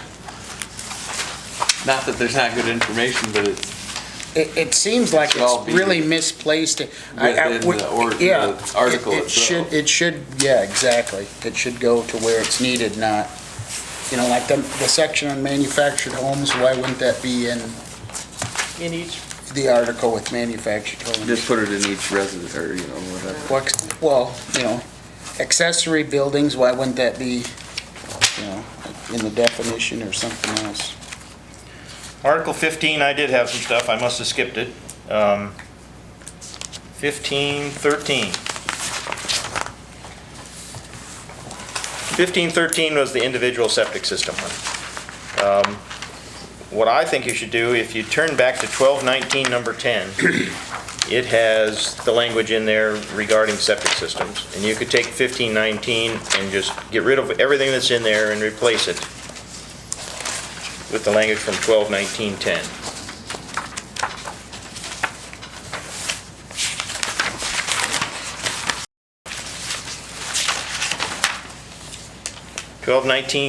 Says, water and sewer or sanitary drainage system shall be installed by a certified plumber and comply with all applicable South Dakota Department of Environment and Natural Resource regulations.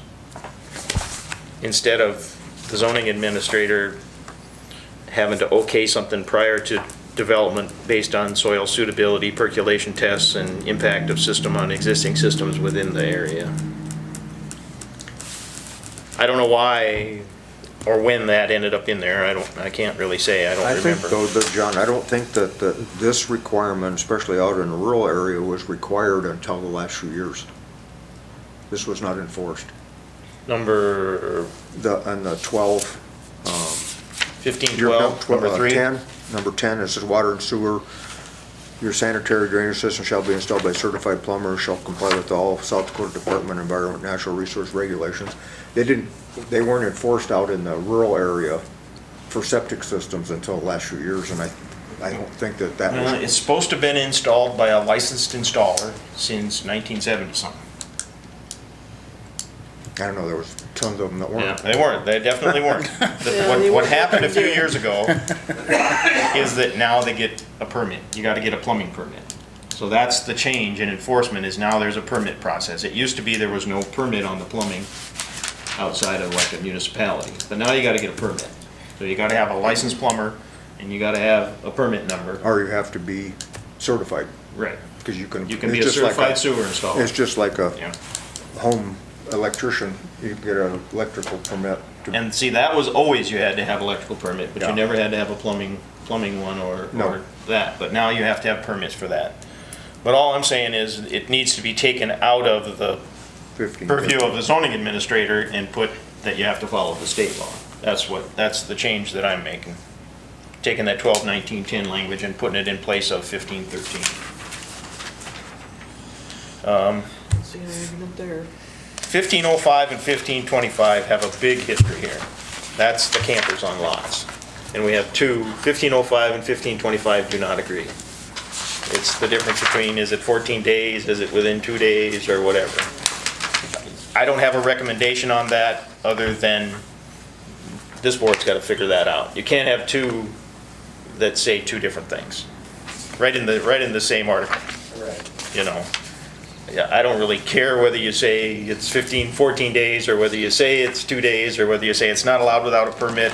I don't really, I don't have a big, really care on that either way, other than the fact that, this was, well, you were on the board when this fight was going on, because you had people saying, well, this one says this, and then you turn the page over, and well, this one says something different, and it's talking about the same thing, you know?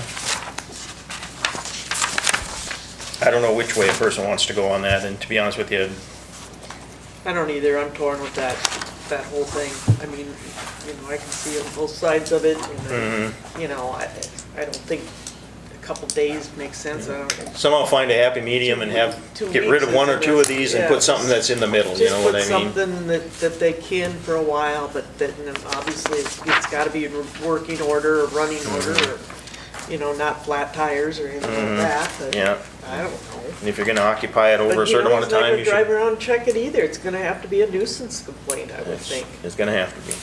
But I mean, you could tell people they have to get a permit if it's gonna be over a certain amount of days, you know? That's the only thing I would see. And then the campgrounds being 5 acres in size or whatever, I don't know that really makes sense. The 5 acres thing, again, I don't really like calling out sizes like that. I don't mind the fact that it says it has to be of contiguous or abutting land, so you can't jump across a road or do something like that, you know? But calling out 5 acres as a size, it's just like 5 acres in the other ones, there's not really a reason for it. If there was a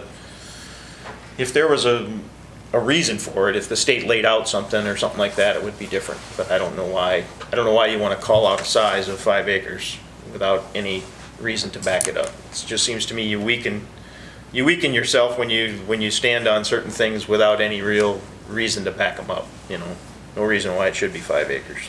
You know, and a great example of that is like Mayfield Bar, who has that little place to park campers there. I mean, that's an extra income for them.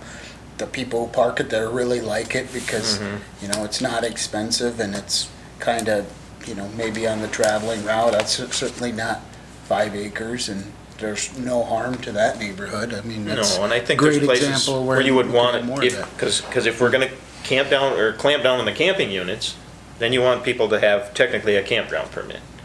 So if you have somebody that has 2 acres or something on the river somewhere, and they wanna, the 2 brothers or 2 sisters, and they wanna have 2 campers, they're technically gonna have to have a camping permit, a campground permit on that, you know? Which is the way it should be done, instead of just saying, you're there for 14 days and you get a permit for so many days this year and so many days next year. Either it's a campground or it's not, you know, but it doesn't have to be a 5 acre one, it doesn't have to be any certain size. Did I miss anything else?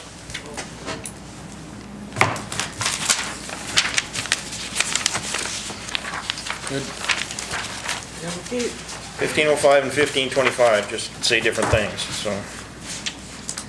Have to read through that. All I know is we got a lot of work to do.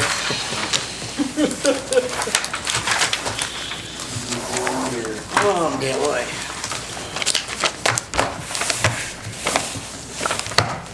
The thing about it is with all of this, though, the truth is, I think most of us agree on 80% of this. You know, obviously, we're gonna find some sticking spots, you know, and I no doubt we get, you know, farmers who really, want 1 acre lots, I realize that. That's the way people want it.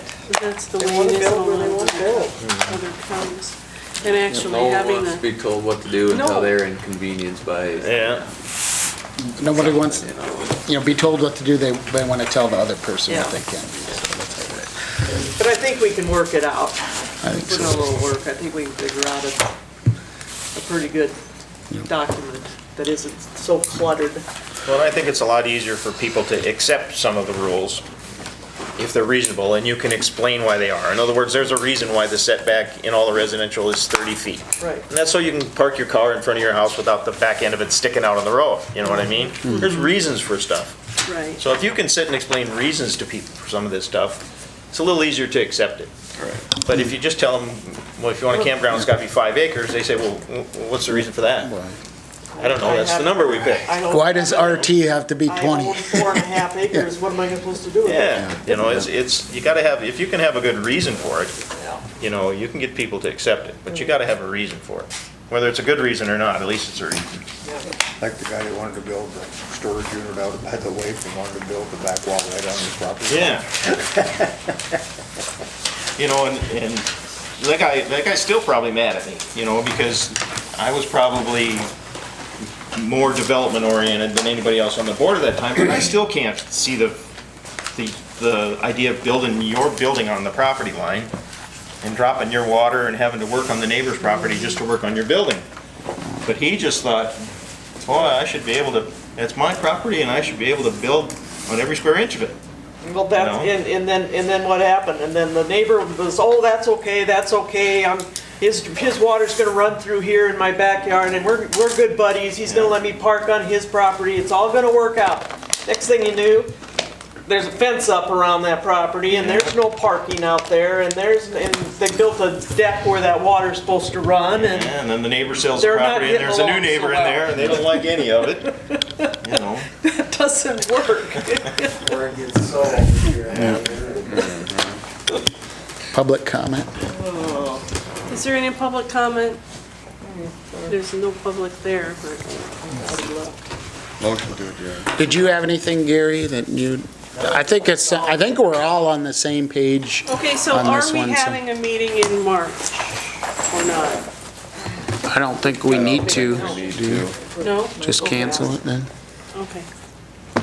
We're at the close-off date already on March and there's nothing. Yes, there's nothing. Okay. All right, just wanted a point of clarification, so I'm We not like can't have a meeting without you. jumping in my car and getting here as fast as I can. So Gary, you'll rewrite all this and send it out to email. He'll look for the email for him and he'll reword some of that. Okay. And if there's no complaints, I guess April will be the day. All right. And this stuff that I laid out Sounds good. tonight is something you're going on to the next, That'll be on the yeah, next. go on to, I'm not gonna be here, but, you know, that's why I wanted to get it in tonight, is I'm not gonna be here, so. Sounds good. I move we adjourn. All right, motion to, second? Second. All right. All those in favor? Aye. Any opposed? Motion carried. I'm gonna do the